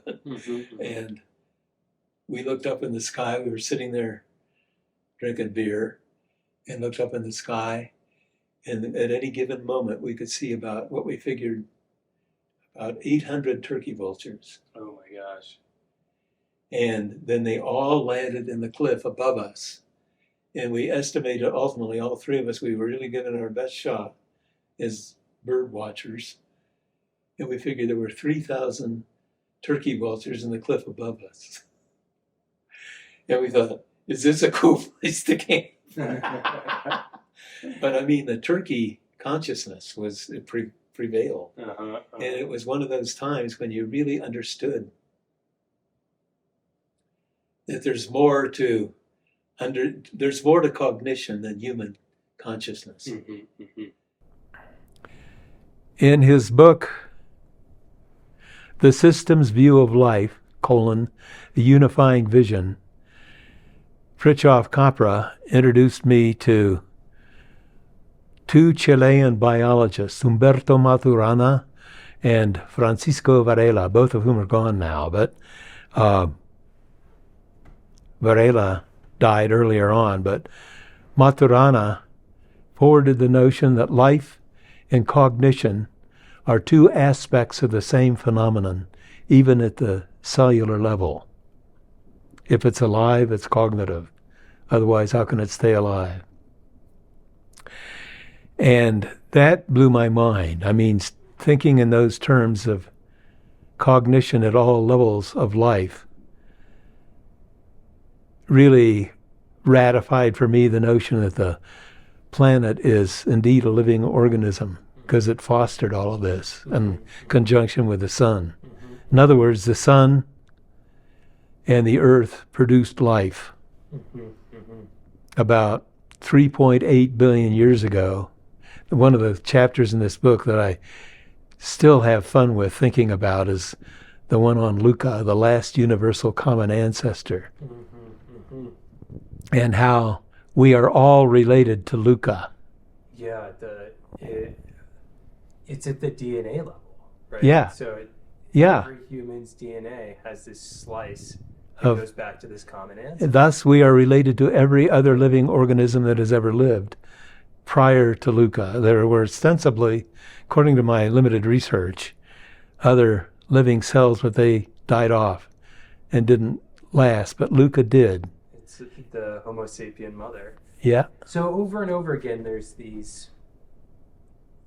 You've had these experiences where you're seeing the connectedness of humans and the connection of different biota within the landscape,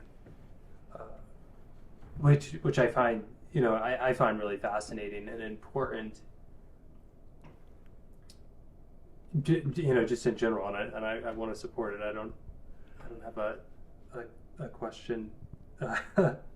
Well, it is. I mean, it is so connected, and that's what I love, and that's what Ed and I were talking about when you get out there and you get there long enough, and you're in it long enough, you sense it.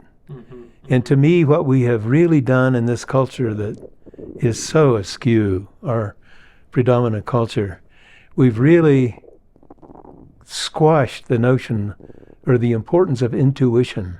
Mm-hmm. And that's what comes through big time when you're out in the wilderness, or when you're with a culture that still intuitively into it. And to me, intuition is at least as important as intellect.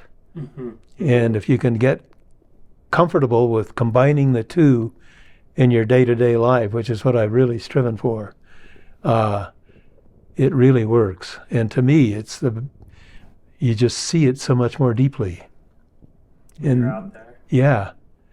And I try to bring it home with me every time I go out there. And that's what I did with peyote. I tried to bring that back with me so that it would always be with me, because it was so apparent to me, mm-hmm. life happening in the planet. One time on peyote, where I loved to go to take the peyote was at the north end of Pyramid Lake, which is north of Reno, 32 miles north of Sparks. And you can't go there anymore because it's a Paiute reservation. Mm-hmm, mm-hmm. And so many people have now gotten to go out there and mess it up. Mm-hmm, mm-hmm. But back in the 60s, the early 60s, I'd go out there, and my first wife would be with me, but I'd fast for 3 or 4 days, and then of a morning I'd take the peyote. And I never really threw up. Other people always did, but mm-hmm, mm-hmm. once you made it past the nausea and it opened up, it became ever so clear what reality really is. I like that view of reality. But one time I was up there looking at my view of reality through peyote eyes, and I saw a cow stuck in quicksand. And so I went up there. I drove up. Imagine yourself like in mushroom.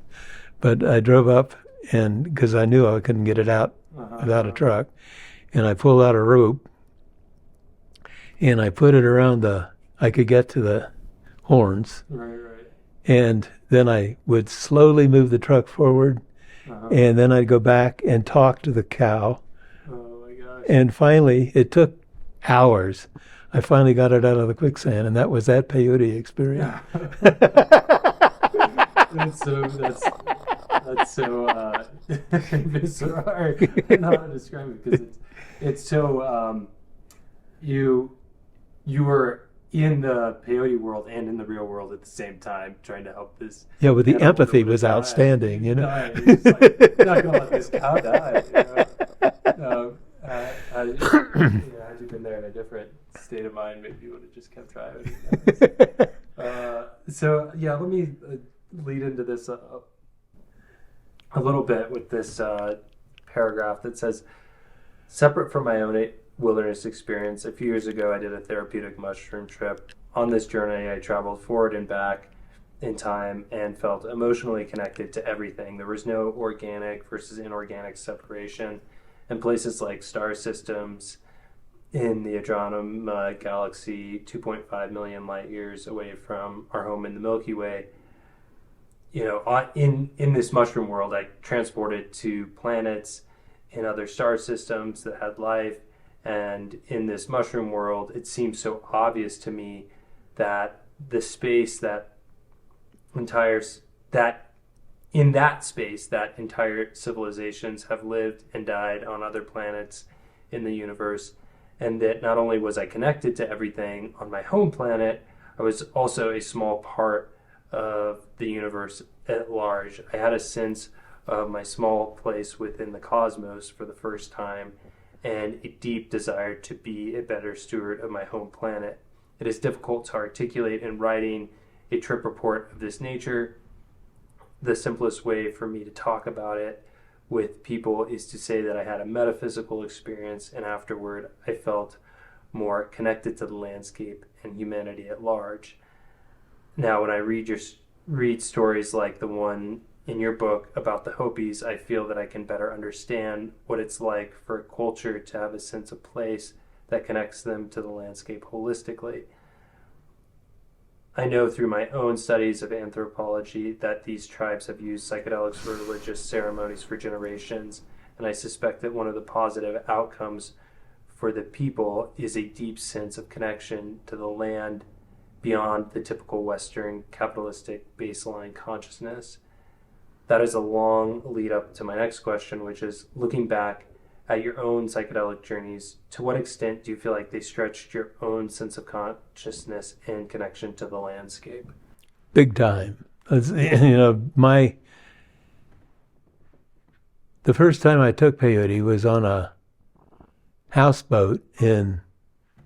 Don't worry about that one. You can just keep going. We'll go off the other camera. Was in a houseboat in Gate 5 in Sausalito.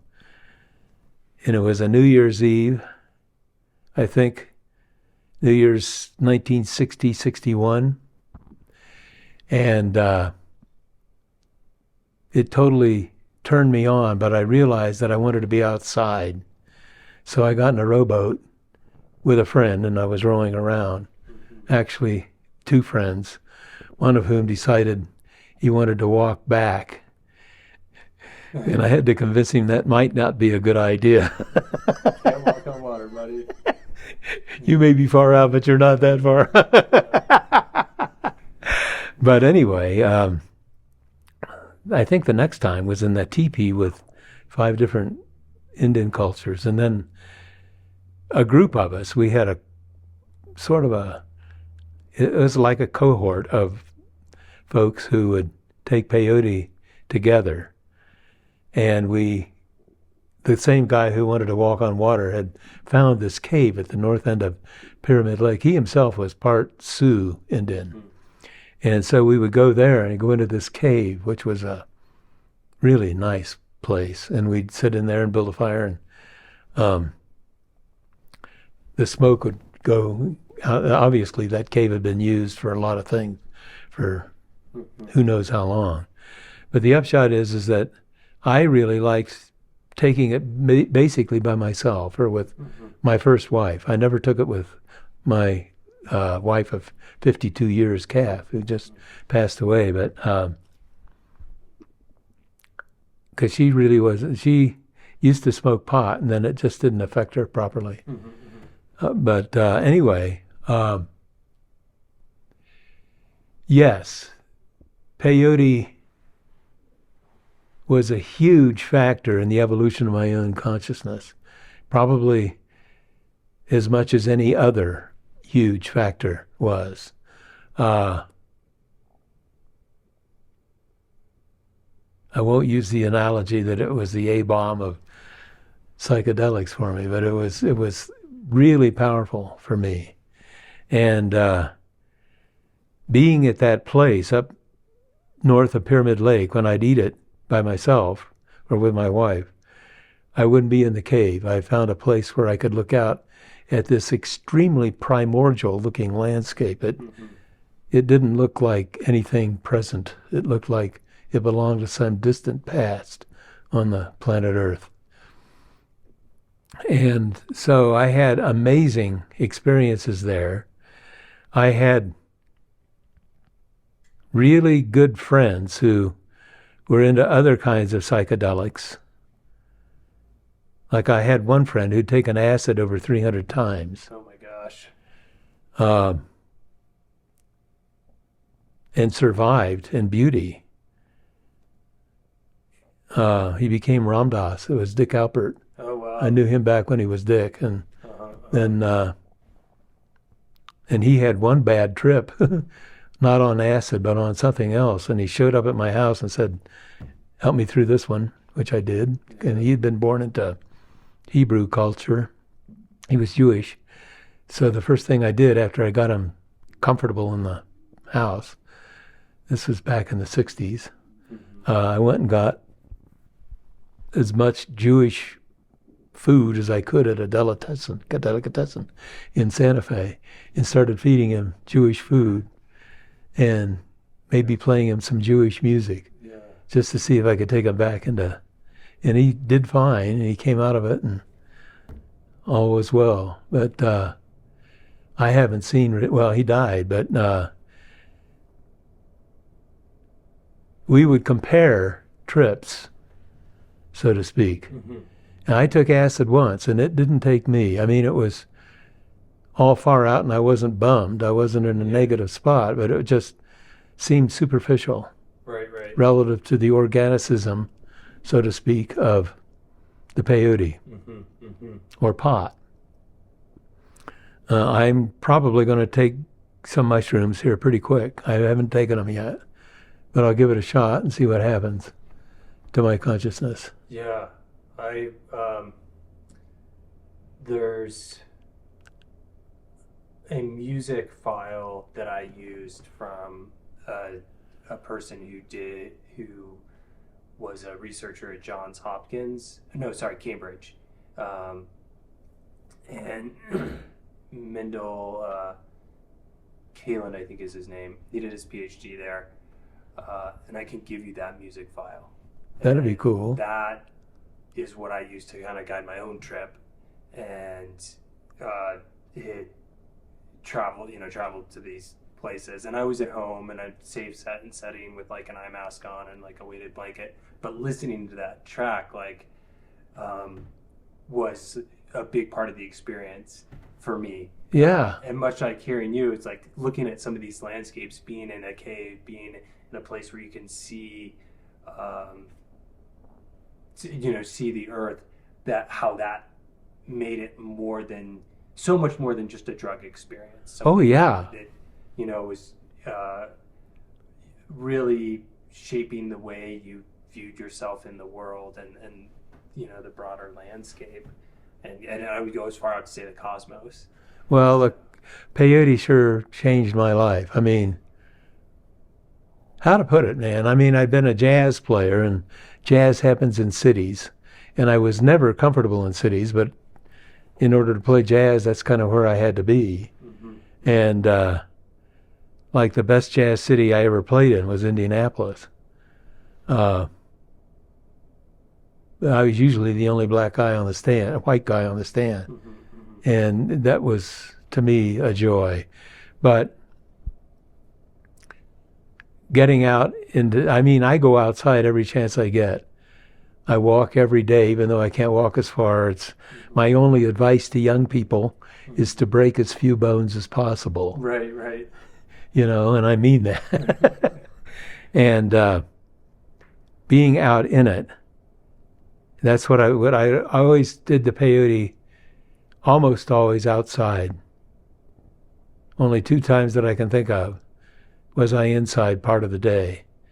But I've been I lived outside most of the 1960s. I just didn't want to be inside. And then that really made me feel ever more protective of habitat, and why I became sort of a rabid environmentalist. And I'd talk to kids in Ohio State University when I was doing the Black Mesa Defense Fund, and tell them to go out and take it down, literally take it down, blow it up, but don't hurt anybody. That's the one law: don't hurt a soul. And it got to the point where there was this face that always appeared at the back of the room in my different lectures around. And I said, that guy he's my biggest audience. He comes to every one of my lectures. And he stopped coming. Have you ever, this is a tangent, but I'm going to go on it real quick. Have you ever FOIA'd your records? I'm sure that was the FBI.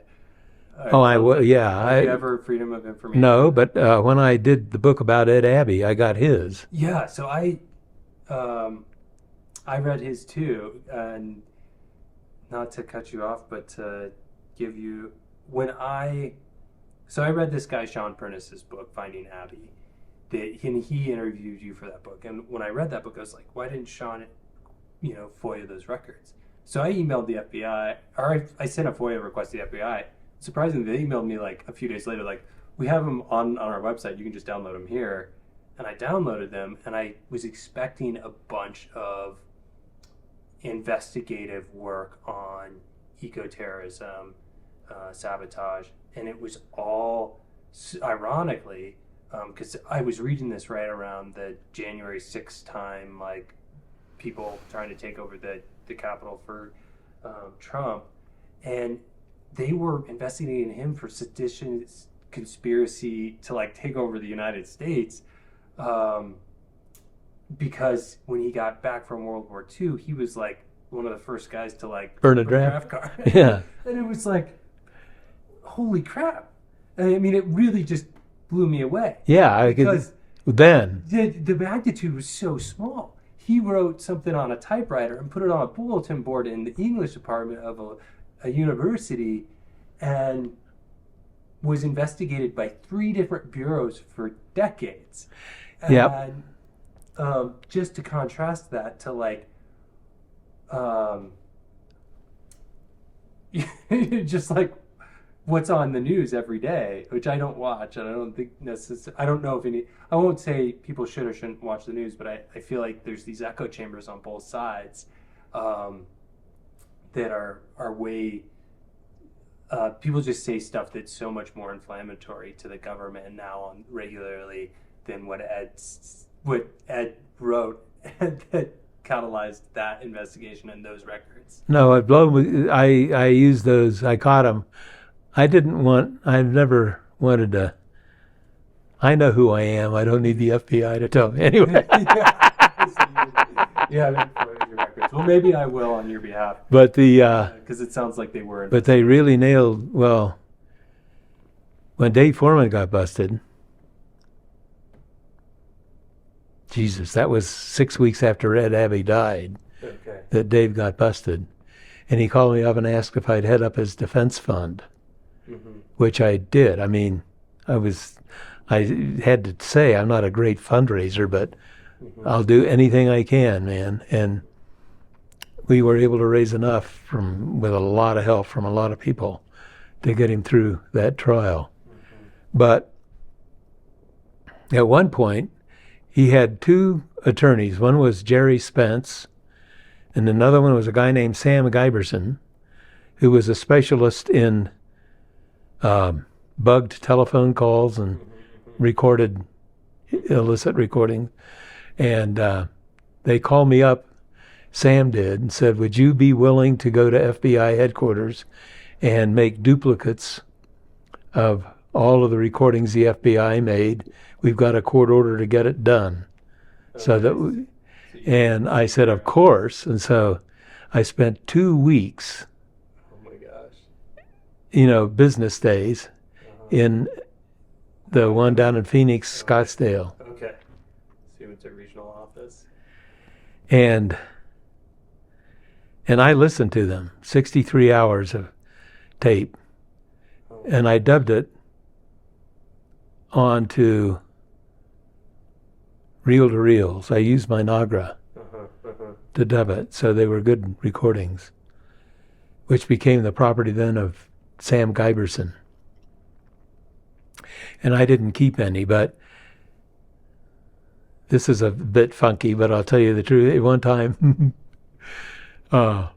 near the end of this, the second to last day, I think, this new person came into the room. There was always at least one person in the room with me. Right, yeah.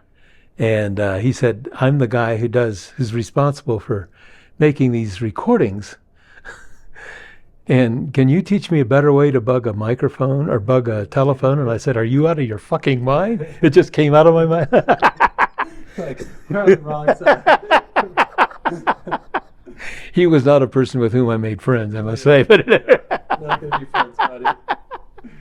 But anyway, no, it was. There's an insidious side to the whole governmental thing. Well, much of the government now, to me, is insidious anyway. And who knows what's going to happen next year at the election time. But I feel at this point, from an anarchist perspective, that anybody who goes into political office is hugely likely to be swayed by fiscal circumstances, and who will be psychologically aligned with the corporate model. Because a book that I highly recommend is The Capitalism Papers, Fatal Flaws of an Obsolete System, written by Jerry Mander, who used to work closely with Dave Brower and helped us a lot in the Black Mesa days. Jerry, who was also born 1936, died earlier this year. It's been quite a year, but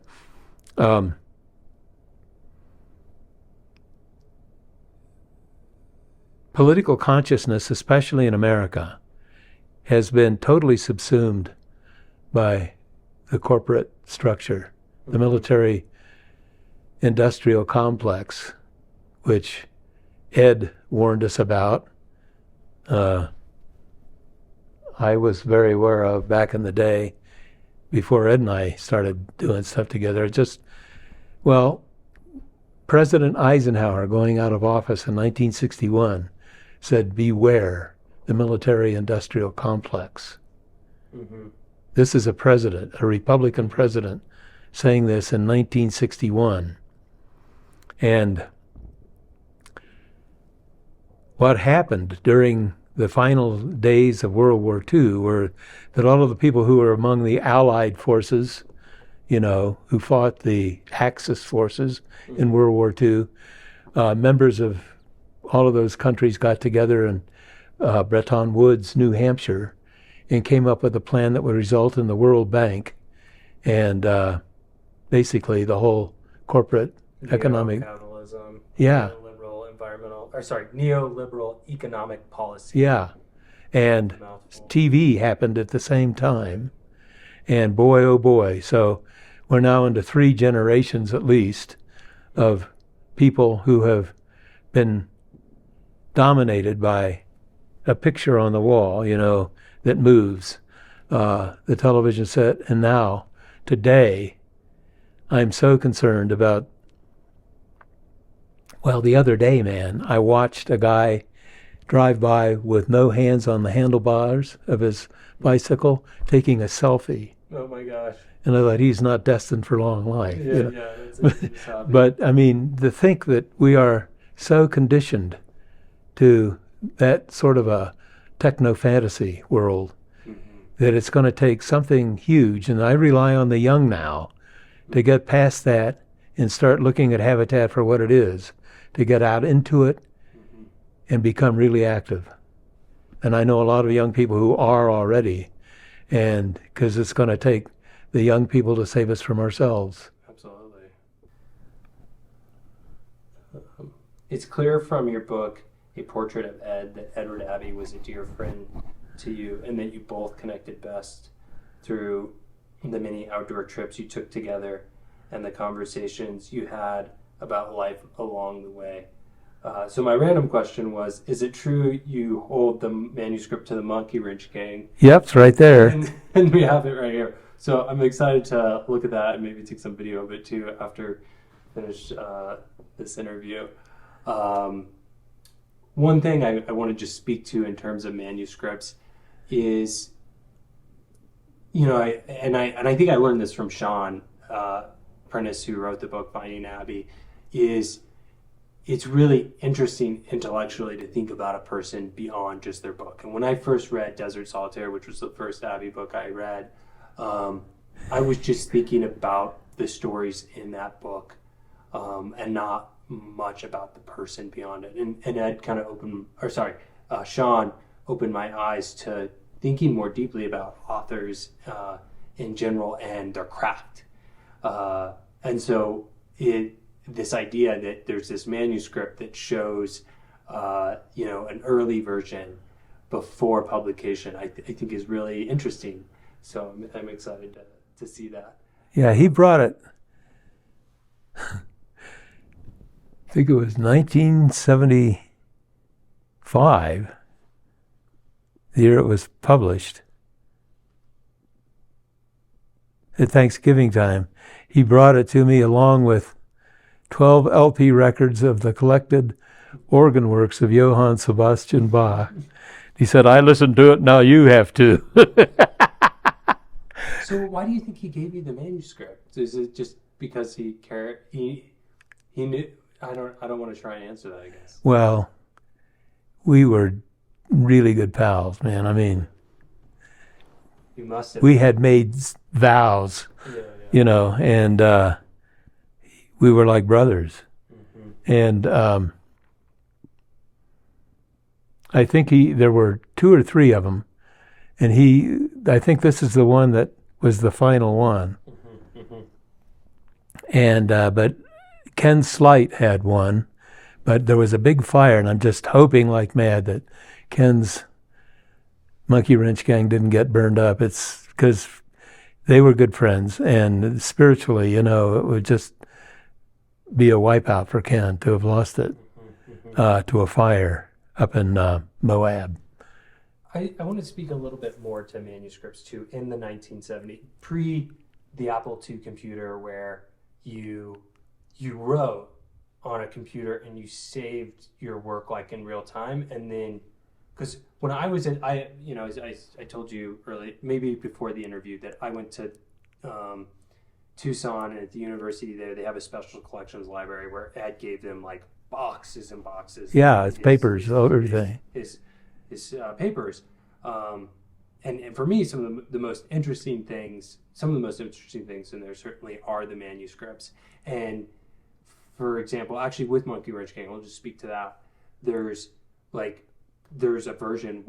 a draft, or maybe version 1, and then there's like a version 2, and it looks like he types out the version, it goes to the editor, they give him notes, some of which he accepts, some of which he rejects, and then he types the whole book again. Yeah, well, I don't know how many times he typed it. Yeah. That I've never asked him, but but that concept is like, I think a younger generation, even for my generation, I take it for granted that you revision so easy. You know? no, not. I did 2 books, man, on a typewriter, and I know. You had to retype them. Yeah, and it's a trip, and boy, is it ever. Helps with the writing process, or hurts, or You're writing. You're writing. I mean, I feel good about the writing. The first book I did, which Ed insisted be a book, was based on a radio series. Okay. The one that the interview with Garrett Hardin's in, and other people, called Headed Upstream. And I typed that up a couple of times, 3 or 4 times. But it didn't bother me to do it. Did you just have a schedule where you like wake up, drink, get a pot of coffee, and then just like sit down and you're like, okay, version 2, I got my notes. You just keep doing it. And the one that was a whopper, man, I'll show you the book after we're done, was the one on Hispano folk music, because that was when somebody had a computer finally to be able, I had to transcribe songs, the notes for songs, and my handwriting sucks, man. I mean, it just does. And so I found something that I could do. I can't even remember what I did it on because I didn't have a computer yet. But I was able to get the transcription so they look like they're supposed to, like that, And then I did drawings of how to do the dances. Mm-hmm. And Masa, who was Gary Snider's wife before the one that he married who died, Masa, who was a dancer, helped me with that to make sure that it jibed. And this is all pre-computer, and so it was a trip to make it look good. But and I'm a 2-fingered typist. Oh wow! And Ed was. Yeah. He knew how to type, but he did the whole thing on. and he abhorred the notion of a computer. Yeah, I bet. And if you listen to the whole hour plus whatever it is that I did with Ed, Mm-hmm. you'll get the hit pretty much on everything Mm-hmm. in his mind. But no, it was writing on a computer is so much easier than it used to be. But back in those days, typing was a heck of a lot easier than writing it in longhand. Mm-hmm. And Charles Dickens wrote all of his in longhand. You know? Right. So it was still an evolution on the. Yeah, and so now there are ostensibly things that you can speak to that will print out your words. Yeah. And I don't know if I'm into that. Yeah, the voice transcription. I still take daily. Yeah. I write in my computer journal and also in my handwritten journal. Mm-hmm. And I got bunches of those, that go back.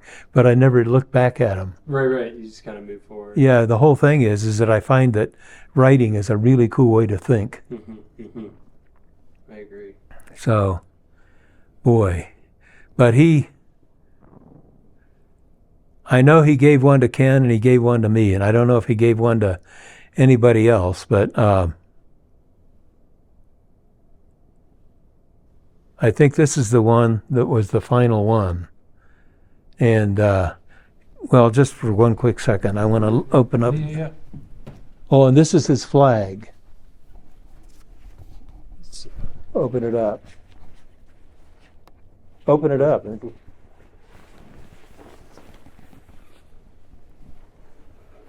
Oh, the monkey wrench on the flag. Yeah, and that was. So my second question, or my follow-up question, and this goes to it, was: did Ed create the monkey wrench No, as the symbol? no, the monkey wrench is an idea. I'm going to set this down for just one Go second. for it. My wife made this. She was a bookbinder. So who? What are all these signatures here?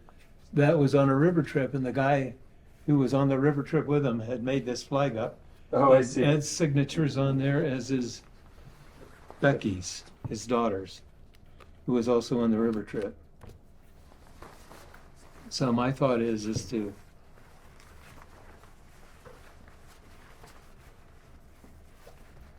how does this work? Yeah. My wife was a meticulous crafts person.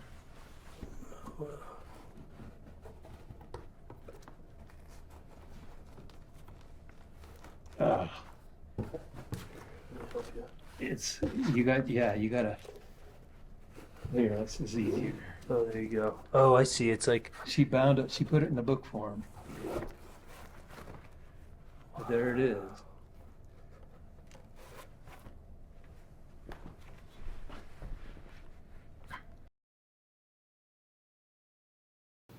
But I'm sorry that no, I got it.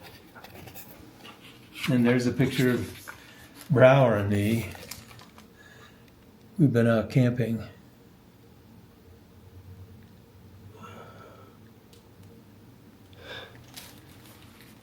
He was a good friend. And there's Bill Brown. He's one of my best pals.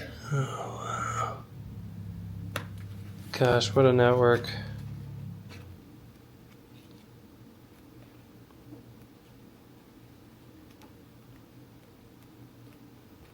I know it's here somewhere. Yeah, here it is. That's me in 1964 inside the Hogan. Navajo Mountain. Wow. And here's a picture of the outside of the Hogan. And that was, it came up in the interview. It was such a transformational experience for you in terms of, just setting almost a foundation for the work that would come. Yeah. Yeah, there it is. Lived in that for 6 months. And that's Gene on the left, or your right-hand side, me on the left.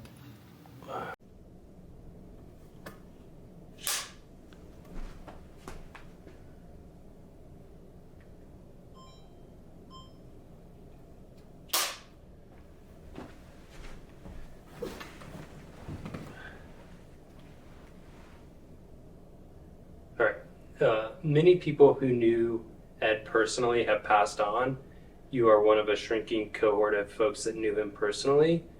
What do you want the future cohort of environmental writers and historians to know about Ed, knowing that some people will judge him through his work, him and his work through the lens of their own contemporary and cultural values? That's a good question, and I've thought a lot about just that. First of all, I want to say that to me, Ed was infinitely more complex than is revealed in his books. And conversations that we had for so long really released that into my own mind. He had a beautiful mind. What I would want anybody to think about is that we have entered a time that was just beginning to become apparent to some of us way back when, that is now revealed to be an incredibly dangerous time environmentally. In other words, depending on whose research you consider, we have 30 years, 20 years, maybe we've passed the point of no return. This is what I've read. And so what I would hope is that what people would take to heart from Ed's writing is to take protection of habitat even more seriously than is revealed in Ed's books. In other words, it is absolutely vital, not just for the continuity of the human species, but for so many other species. Actually, the biotic community as it exists on planet Earth is gravely threatened right now because of human influence. My friend Melissa Savage, a brilliant woman, one of my best friends, whom I've known for over 50 years, who is a biogeographer now emerita at UCLA, she looks at it philosophically from the point of view that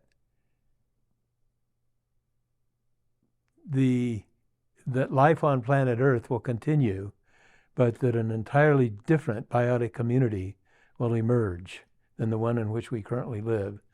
And that indeed we've had 5 major spasms of extinctions prior to this one, but this one is the only one that's been caused by a species itself. Mm-hmm.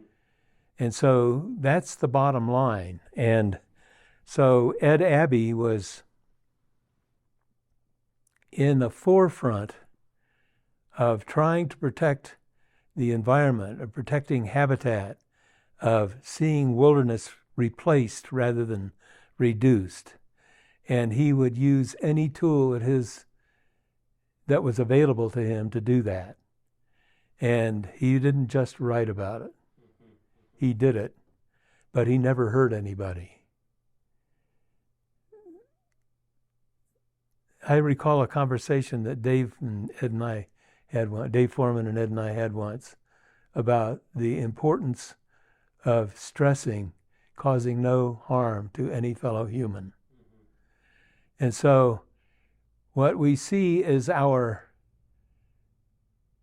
milieu, the cultural milieu that currently exists relative to Ed's, who died on March 14th, 1989, which will be 35 years coming on this coming March in 2024. I think that the population was about half what it is now when Ed died.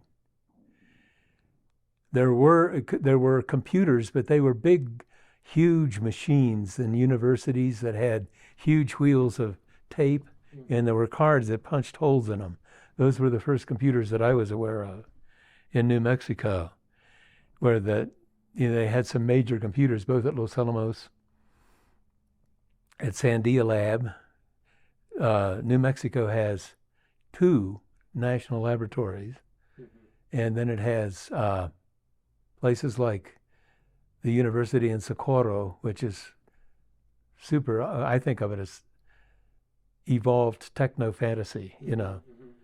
And at any rate, Ed has to be seen for what he was, a guy born into Appalachia and before the beginning of the Great Depression, who was forged by the Great Depression. I was born in the middle of it. I remember it. And I was basically forged by World War II. America was a different place when both Ed and I were growing up. A hugely different place. I was born just after the human population got to be 2 billion. Ed was born before it got to be 2 billion. And now it's over 8 billion. So bear in mind what sort of a headset that must be. I mean, when I was a kid, I used to imagine Abraham Lincoln riding in a car with me and what he would be thinking, how much it would blow his mind. And for people who are coming into teenage and older consciousness today, you would be looking at a totally different way of looking at reality than Ed did. Ed saw it sort of up front and in the middle of it. And people who are so into digital technology that they're seeing reality through their iPhones, it's a totally different perspective. And I, for one, of course, I'm an old guy, but I far prefer the former than the latter, because I want to see reality for what it is and not what it's digitized up to look like. So that's where I'm coming from, and where I think I know Ed himself imagined it to be the worst possible world, one that was dominated by the industrial digitization hadn't really even happened yet. As a matter of fact, I bought a used Macintosh computer with, it was told had all the memory I needed, 20 megabytes. Oh, wow. And that's what I wrote the first draft of the my book on Ed with. Ed had asked me to be his, how did he put it, chronicler on 2 or 3 different occasions, more actually. And I tried to be as honest as I could be in that book. One of Ed's mottos was follow the truth no matter where it leads. And the other one was with his finger pointed at the sky, resolve. And I respected that enormously because he had both resolve and he gave it his best shot to write it down the way he saw it. And so what Ed's writing expresses is his perception of the cultural milieu in America as he perceived it as it was happening between 1950 and 1989 when he died. So that's not just the way they look at Ed's writing, it's having to look at the milieu. It's always really important to look at that aspect of it, the habitat. Where's your home habitat?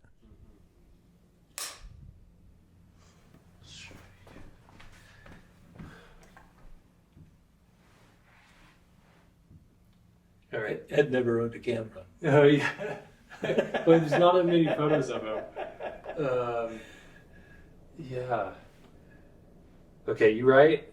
Well, actually, I want to just speak to that for a little bit before I get into this. His writing was the camera. Yeah. You know, like his imagery was on his. You're transported to this place, and it's like magic. Oh, he was an amazing writer. And that's the difference between him and someone like me. Like, someone reads my work, and it's like, if I write something, it's like a camping story, and for him, it's very moving, and I can feel what it's like to be there, and that's, going back to Desert Solitary as an example, like that book was based off journals he wrote in 1956 that were published around 10 years later, definitely had a profound impact on me. Yeah, hugely beautiful book. And just steering my life towards this place. So, yeah, and the desert in general. Okay, last question on it. You write about your part in executing Ed's final wishes to be buried out in the desert by his closest friends. In short, after your friend passed away, you took him to an undisclosed desert location where he felt connected to the earth for interment without asking permission from any government organizations. This was his wish. This story is one of a kind, and most people would never do this type of thing, even for their best friend. What led to this level of friendship and camaraderie with Ed? Wow, well, about somewhere in the early 70s, we were camped up in the Piceance Basin where they wanted to shoot off atomic bombs to make pockets of oil. Oh my gosh. And Ed was supposed to be writing an article about that, but we took a hike one night and got into our normal conversational mode. And at one point he stopped on the trail and said, "Jack," which is the way he always prefaced it. And then, "Would you agree," or words to this effect, "to bury me if I die before you, if I guarantee you that I'll bury you if you die before me?" So we made a vow that night. And it was a hard duty vow, I'll tell you. We really looked into each other's eyes big time. Mm-hmm. And because this was huge trust. But we had that. And we agreed to it. And that was how that came about. And part of it had to do with not dying in a hospital. Jesus busted him out of the hospital 2 times in 10 days.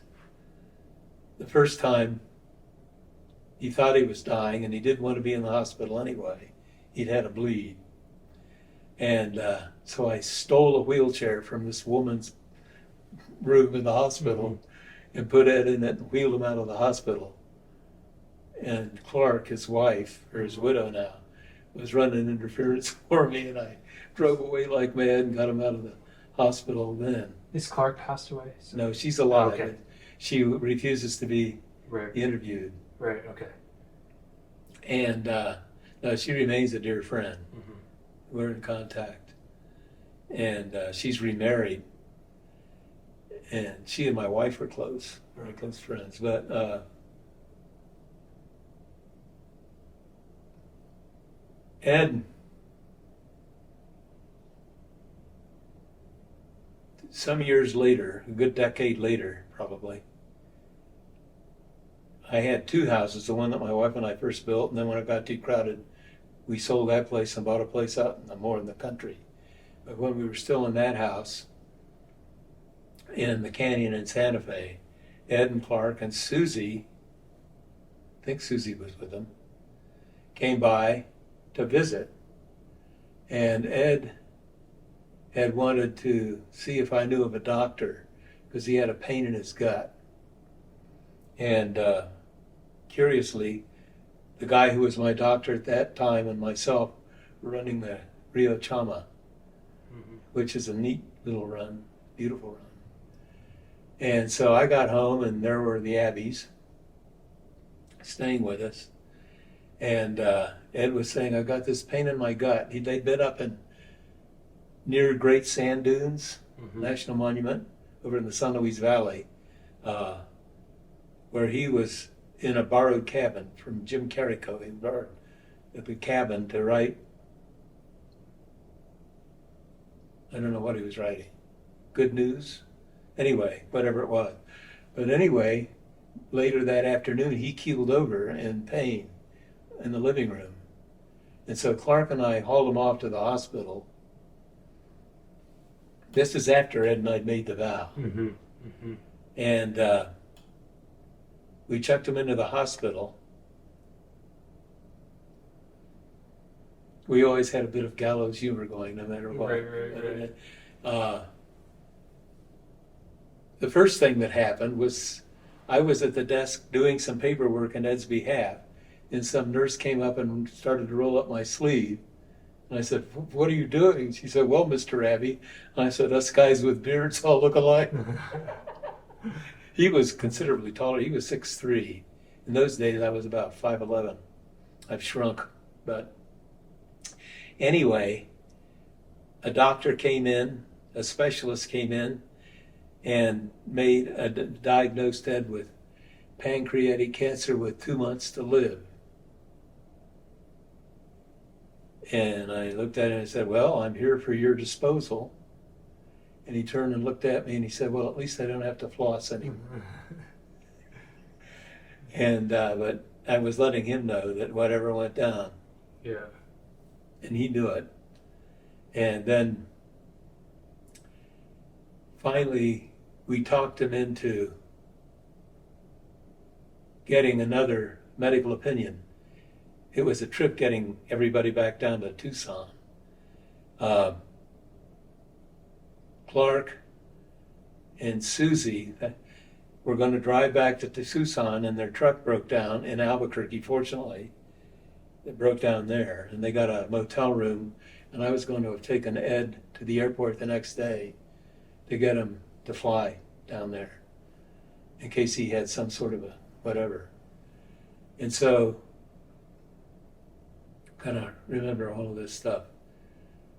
I had a pickup truck in those days, and I went in a tow bar that I got from another guy I buried named John Muir, the guy who did the book on how to fix a VW for the complete idiot. Okay. And Did you bury him before or after Abby? before. Okay, so was it the same sort of deal? Well, that was a slightly different one, but it was illegal. But similar idea. Yeah. Okay. Okay. I did not expect this was going to go this way. So how many people have you buried? It's just the two? And then a bunch of ashes, but Oh yeah. the only two bodies that I've hauled away. Okay. Oh my gosh. Which to me, law has nothing to do with it, as far as I'm concerned. Absolutely. Human law and natural law do not coincide on many fronts. But anyway, I drove down and I hooked up. I took Ed and Kat. She came with me, my wife. And we put Ed and Clark together on a plane, and Susie, and they flew down to Tucson. And I hooked up this tow bar that I gotten from John, who had been dead a good fight. He died in 1977. And pulled their truck down to Ed's and Clark's house west of Tucson. In those days, it wasn't in the city limits, and it was out in the desert. And then over the next 2 or 3 days, Clark and I were able to get Ed to undergo what they call a laparotomy, which is a bummer of an operation where it's like this. They make an incision like that, and then they fold down the top layer and look at the organs inside and see what's wrong in there. And there was no cancer. But they did discover what they called esophageal varices, which I'd never heard of, and neither Clark nor I paid much heed to it. We learned that Ed was okay. He wasn't going to die in 2 months of pancreatic cancer. Mm. And we started hooping and hollering and carrying on. And then it was revealed that the problem with this thing called esophageal varices, which is ostensibly related to alcoholism, and Ed was not an alcoholic. I mean, he would drink, but he didn't need it. He would drink every now and then. When he and I were together, we'd drink beer if we run in a river or something. Mm-hmm. But when he'd break up with a wife, say, when he broke up with one of his wives, he came by and drank a lot of hard alcohol. And so who knows? But at any rate, as I understand it, and I may be wrong, the esophageal artery thromboses and a cluster of smaller veins I don't know whether it's a vein or an artery, but at any rate, they were weak-walled and would hemorrhage. And that's eventually what got him. And he started having bleeds in 1984.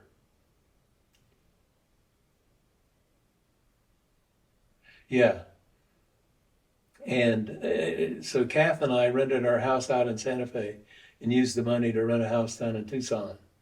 And we spent that winter there and hung out with Ed a lot, just, you know, trying to be there for him. And we had a lot of good conversations then, too. And then he finished Hey Duke Lives in 1989, early March 1989. And he called me up.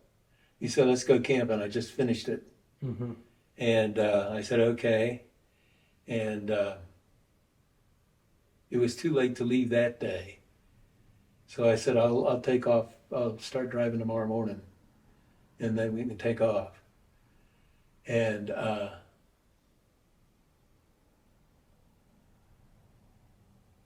did that go? I got there, that's right. And I got there too late for us to go camping. We had a place we were going to camp that we'd never camped before. And in the middle of the night, I was sleeping. The way their house was, they had this house, and then down the hill, maybe up to 100 yards down the hill, toward the Rio, was where Ed's writing cabin was. And that's where I was staying. And Clark came in the middle of the night, said, Jack, you got to get Ed to the hospital, he's bleeding. So we climbed in the car, and this was maybe 3:30 or 4 in the morning, and I was driving. The hospital was on the far side of town, on the east side of town. And at one point, Ed said, stop, and I stopped. He said, let's just go out in the desert and get it over with.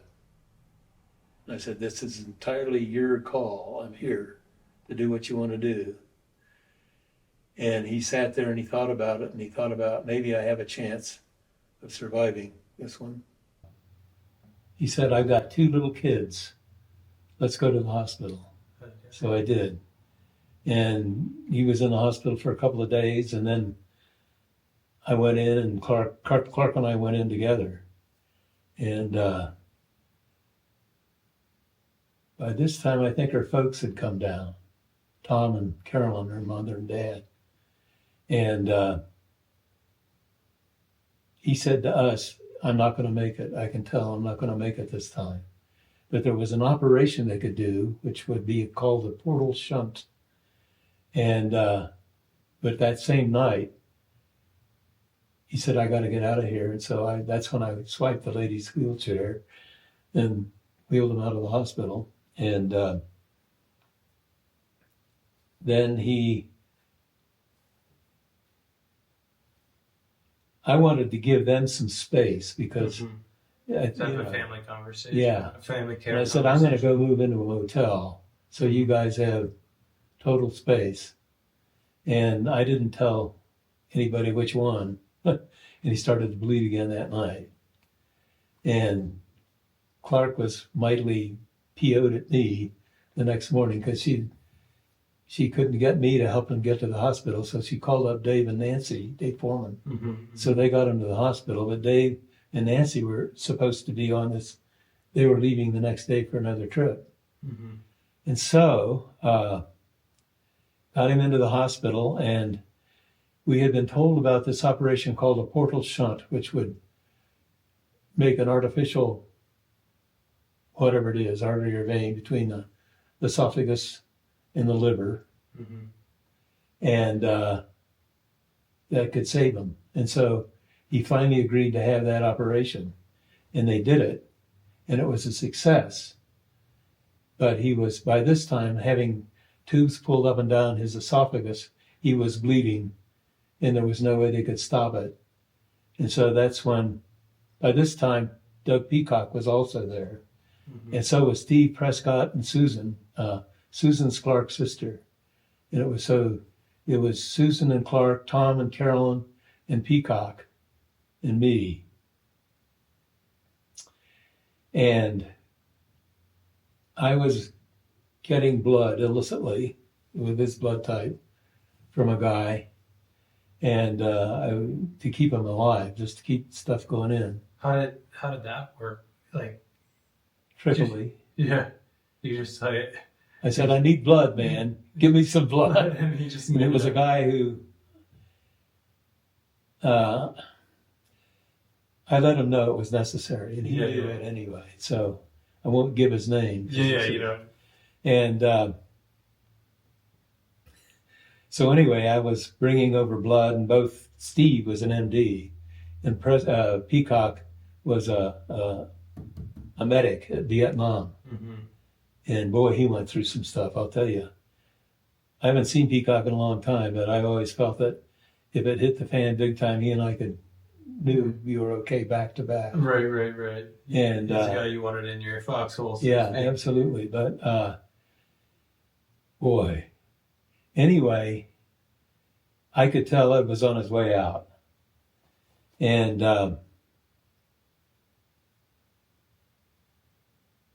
so I would sit with him for hours, or Susie would.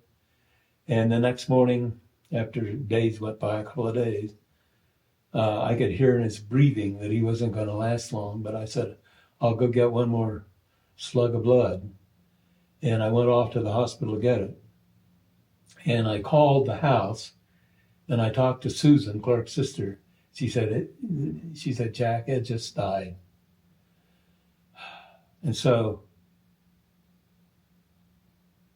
the day before, this sounds awful, but it's the way it goes, I stopped by an ice plant and asked if I could make sure that they had enough ice to keep 200 pounds of meat fresh for a couple of days. And so the first stop was the same doctor to get the blood. And I said, I don't need the blood. I need a death certificate. He said, I can't give you one of those. And I said, man, I need this death certificate. We got to make this legit. And We got so- to get some paperwork here. So on the way back with the death certificate, I picked up 200 pounds of dry ice. And we packed up it. Well, he was in a sleeping bag, and we put him in a body bag then and put ice around him to keep him fresh. And then we stashed him in the back of my pickup truck. And then I filled out the death certificate, and that was something you're not supposed to do unless you're an MD. Right. But I could tell he was dead, you know. Yeah, you don't need And so to go to medical school to... And so I knew, and Peacock had taken off. He needed to be alone for a little bit. And he came back. And so Peacock and Steve went in Peacock's car, and Tom, Clark's dad, and I climbed in my truck, and we had Ed in the back. And away we went. And everyone was just like this is what was on the mission, I guess, so Yeah. to speak. They knew Ed wanted this, and your group of 4 was there to execute on Yeah, and then when Dave died, Foreman, it. a year ago last September, they were sounding me, how do you deal with stuff like this? Because I sort of became an authority on what you do. Oh, right. Did they do something similar for him? Well, he wanted himself just taken out in the wilderness somewhere, Right. laid on top of the ground, let the animals consume him. There's this whole other issue here around death and how, even it's commodified now. Yeah, well, he ended up being, I said, you need at least 4 guys under 60 to do this, because it takes endurance to deal with carrying a body a long way from where you can park. Mm-hmm. I remember we had Ed sleeping in his sleeping bag, and we each had the corner. We had 2 shovels, and we had them on 2 shovels. Right. And that's the way we 50 pounds each, basically. Yeah, Without and- the ice. and away we went. And it takes a lot of chops, man. It really does. And then you got to dig the hole, and Yeah. that was a whole trip into its own. And While you're processing this emotional connection to well, we this were person. on a mission. Yeah. So you're just like, Yep. And follow the plan. and we did it. And we made a solemn vow that none of us would ever reveal where he was. And And Ed wanted that. Or I guess it has to be that way, right? Yeah, I mean, I was imagining people wanting to dig up the body and taking his forefinger or something. You know? Right. And Or making it an industrial tourist site. yeah, and he was illegally buried. Right. And but on public land. I mean, anyway, it was done as best we could do, and we poured a bottle of tequila or something in the grave. Both Peacock and I got in the grave and tested it to make sure it was comfy. And I remember when I was laying in the grave, I saw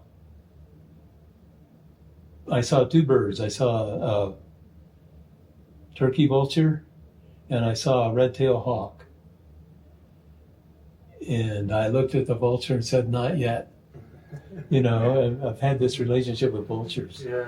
There's a whole roost right across, and they're here in the summertime, about 200 yards from here. But at any rate, then we drove back, and we had gotten out in the nick of time because another friend of Ed's who had been told, they called and told him, I won't give his name, called the press. Okay. And we missed the press by about 10 minutes. That would have been a mess. And we were all just totally exhausted.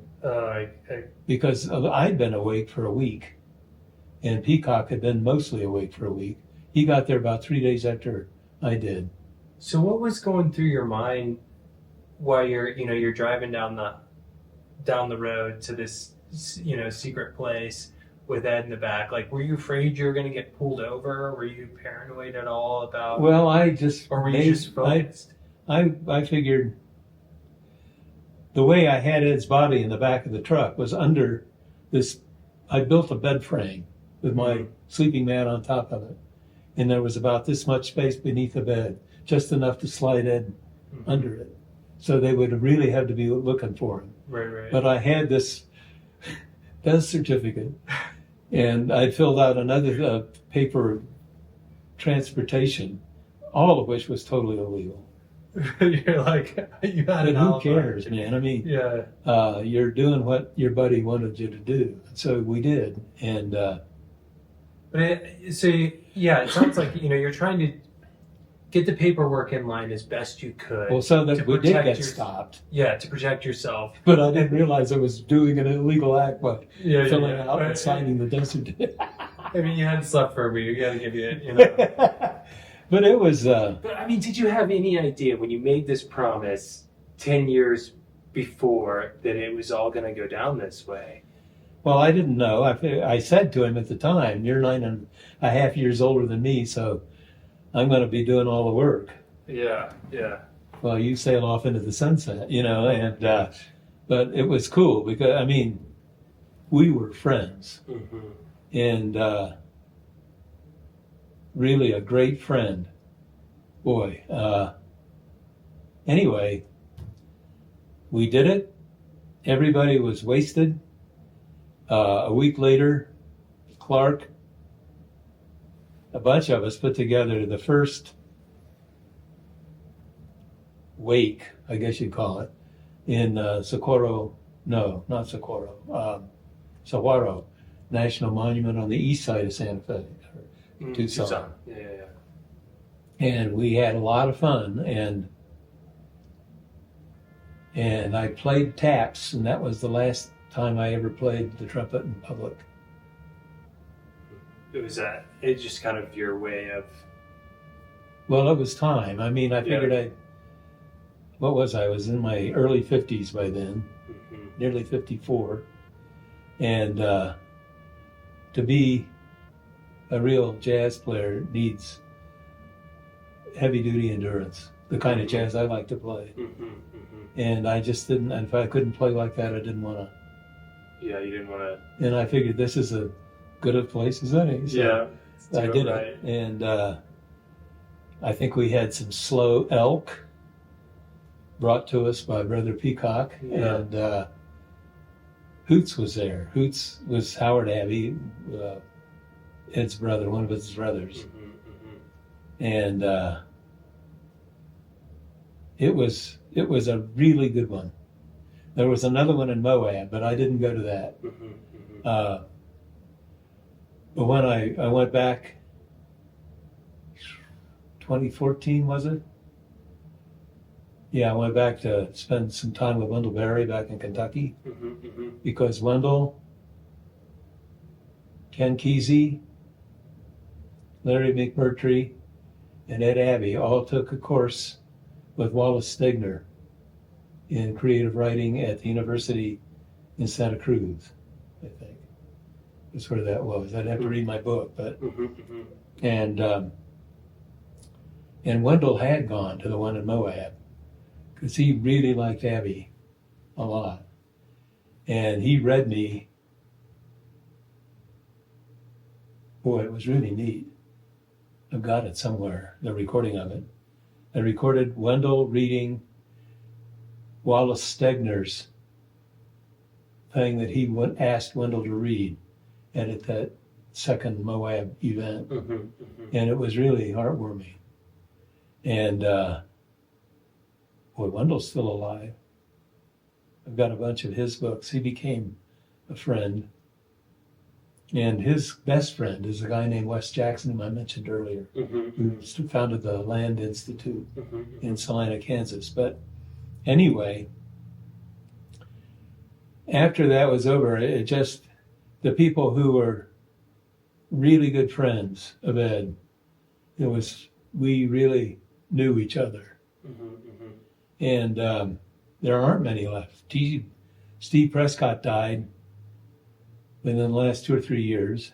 Tom Cartwright died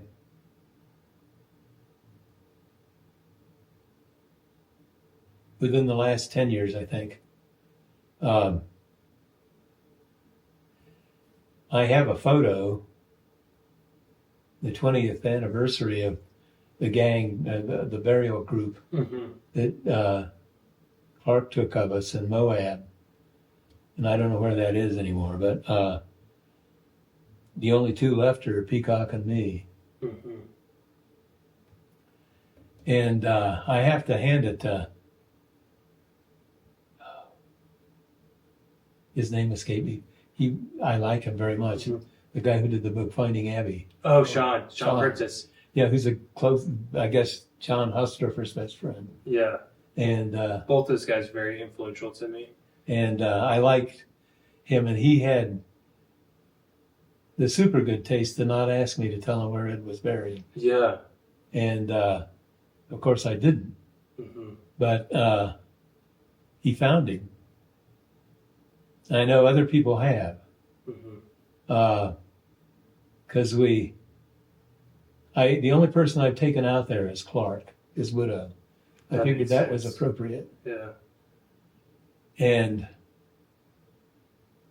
we got a rock because Ed wanted his headstone. So we got a piece of rock that was appropriate from that area.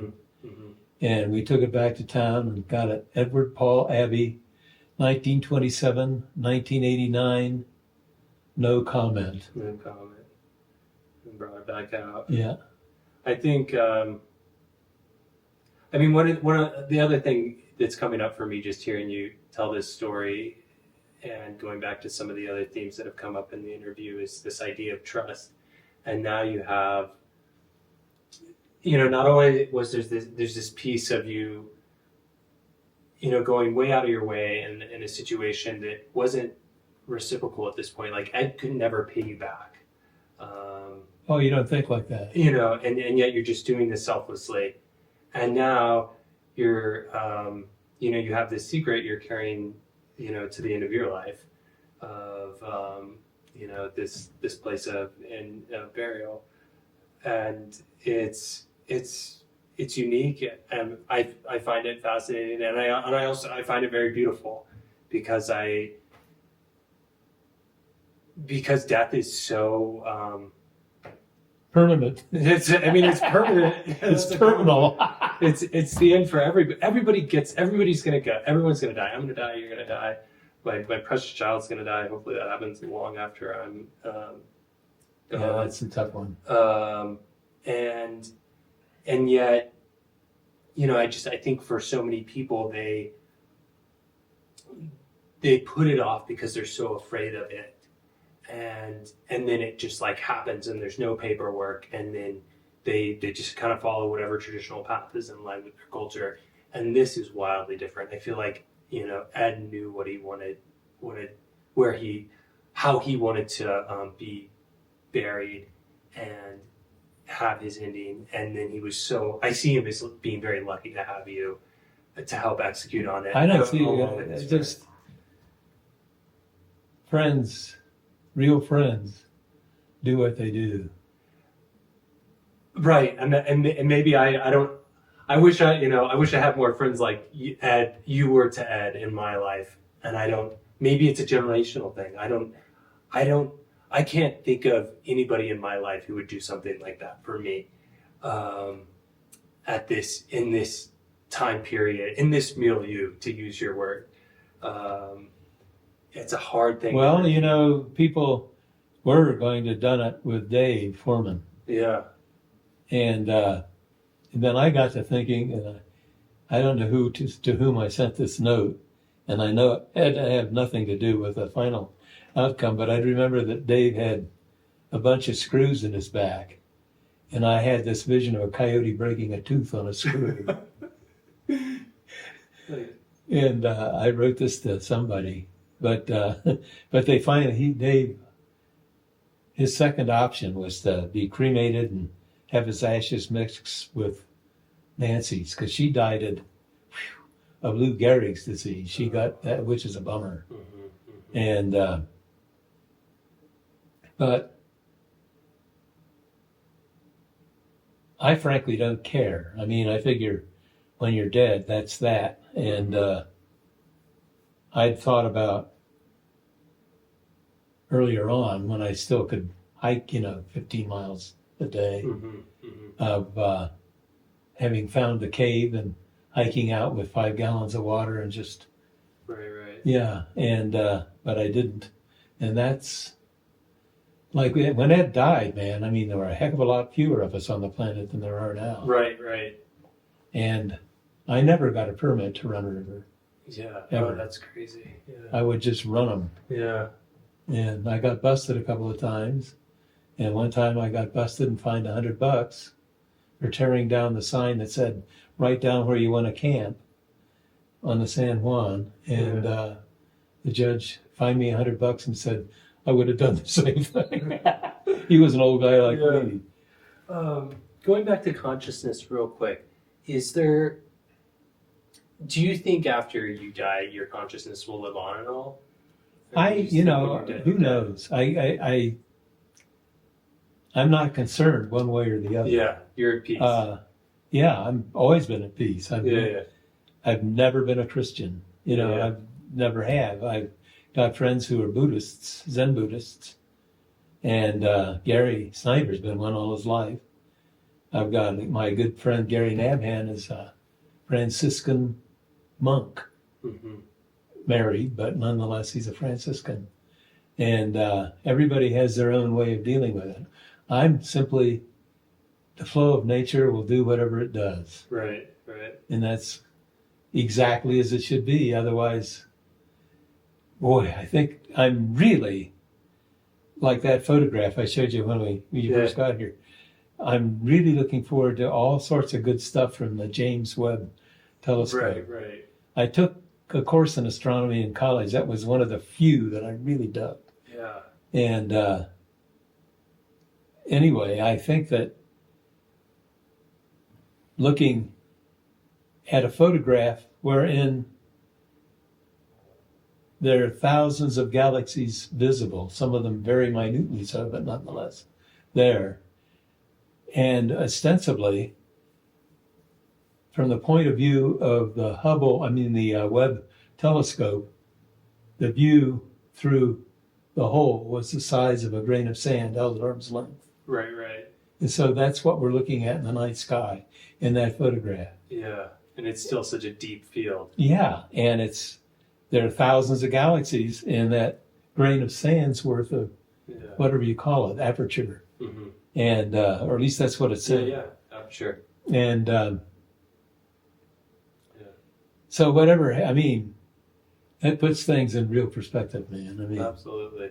so I just am thankful to have gotten a crack at life because I've tried to give it my best shot, and it's all you can do. I have 4 questions left, but I'm gonna just end with one, and that's the advice for aspiring like oral historians, or historians.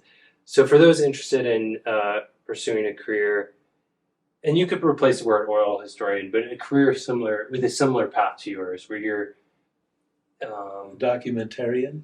documenting. You're documenting people's cultures In perspective. in perspectives. What advice would you give them? My favorite phrase from The Lord of the Rings is something that Gandalf said, which is, advice is a dangerous gift, even from the wise to the wise. But prepare to have a wonderful time and take the best equipment you can afford and love it or don't even bother. You don't love doing it, there's no sense in doing it because it requires huge enthusiasm to pursue it. And There's a lot of there's easier ways to make money. yeah, there sure are. But it also takes you wherever you want to go. You think up a project. I was lucky, man. I only got turned down for 2 grants out of more than 2 dozen Mm-hmm. that I've gotten. And I found that my real education came through that and camping, getting out in it and doing what I call oral history and following subjects which are themselves fascinating to you. That to me is huge. I mean, I had never really gotten into Hispano folk music, but I heard it and I got off on it. And I ended up recording probably the biggest collection of Hispano folk songs, over 3,000 of them. And you just learn. Each project provides this whole sphere of reference. And so your own sphere of reference keeps getting bigger with all of these nodules of what you learn. And it's great that's how I got. It was through Ed.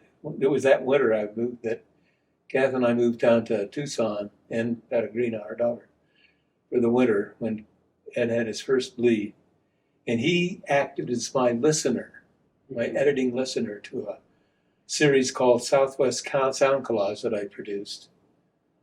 And he said, this should be a book. And he called up Harbinger House Press and they snapped it up.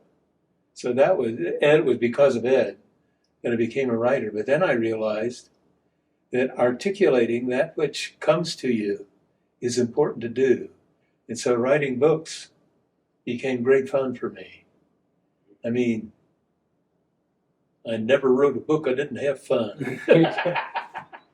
And so the whole thing but also be meticulous in how you archive your work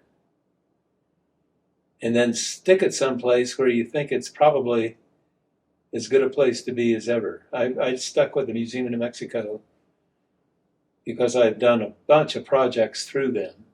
And I used to work for Folk Art, the Laboratory of Anthropology, and History Museum. And had a really good feeling for it. So it's there. And it's digitized, bearing in mind that the first 20 some odd years of my working with recording was on 30 some odd years was on tape.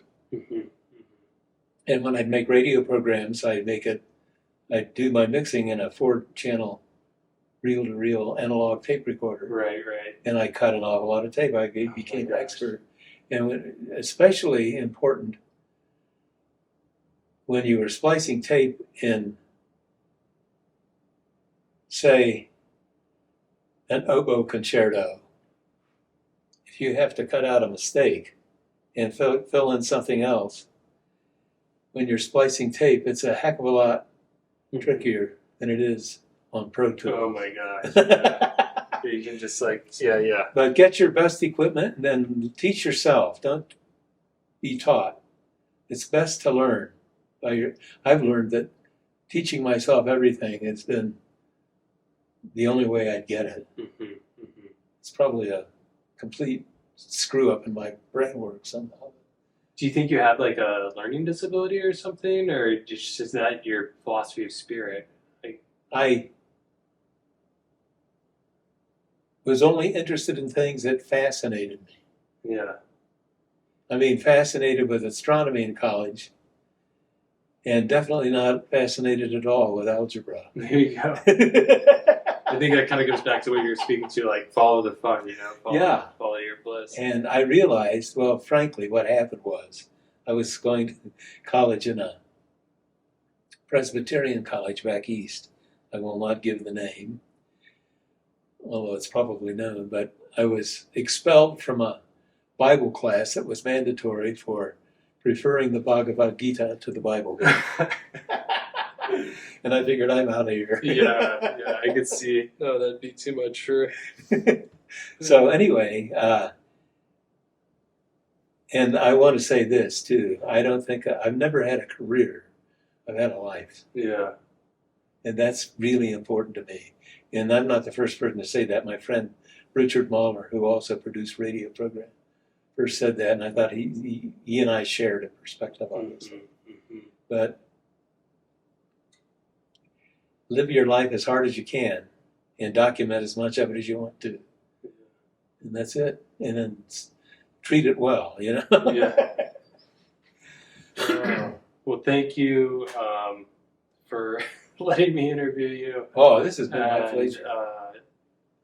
Sharing your story through, the stories from your new book and, kind of your philosophy on life and your relationships with Ed and the other environmentalists and environmental writers that. I didn't talk much about Gary, but I really have. Gary Snider.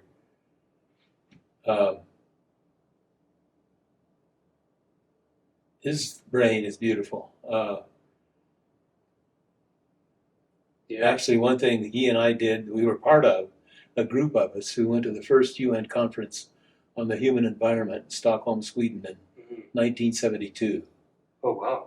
And Gary and Kath and I had the same pad in this apartment, and we rented a gallery. I took 4 Hopis, 2 Navajos, 1 Chicano. And actually, to me, that whole thing was a bust, but we had rented a gallery there, and it turned into Third World Central. Oh, wow. And so for weeks, 2 or 3 weeks, I've forgotten how long, every night, it was just amazing. And all of these people from great big tall people from Africa and, Eskimos, and they connected with each other. From my perspective, that was great because all of those third world indigenous peoples recognized the common theme, and it was incredible. Mm-hmm. Also, Margaret Mead, she was there. Mm-hmm. And she was in one of the back galleries of the corner of the gallery, and she was sitting there with the assistant chief of Stockholm police, and they were getting stoned. That's hilarious. Did my heart good, Yeah, I guess they never had a prohibition in that country. But it was, it's trying to get perspectives, especially of people whose perspectives may disappear soon, but who have great contributions to make to what I think of as the commons of human consciousness, because I see that as our greatest commons, other than the universe itself. But from the human point of view, our collective system of attitudes is radically askew and getting ever more so, even more than when Ed was writing his books or anything I've ever done. It's getting weirder by the day. It's dichotomized, our culture's dichotomized, and we have to find common threads to bring us back into some sort of intuitive relationship with a planet that spawned us, because we belong to it. It doesn't belong to us. That's, I've sort of rambled on and on, man, but Well, I appreciate that's the stuff you're sharing your perspective and your truth. It's the way it is. I'll show you a picture of me living in a hogan. Yeah, do it.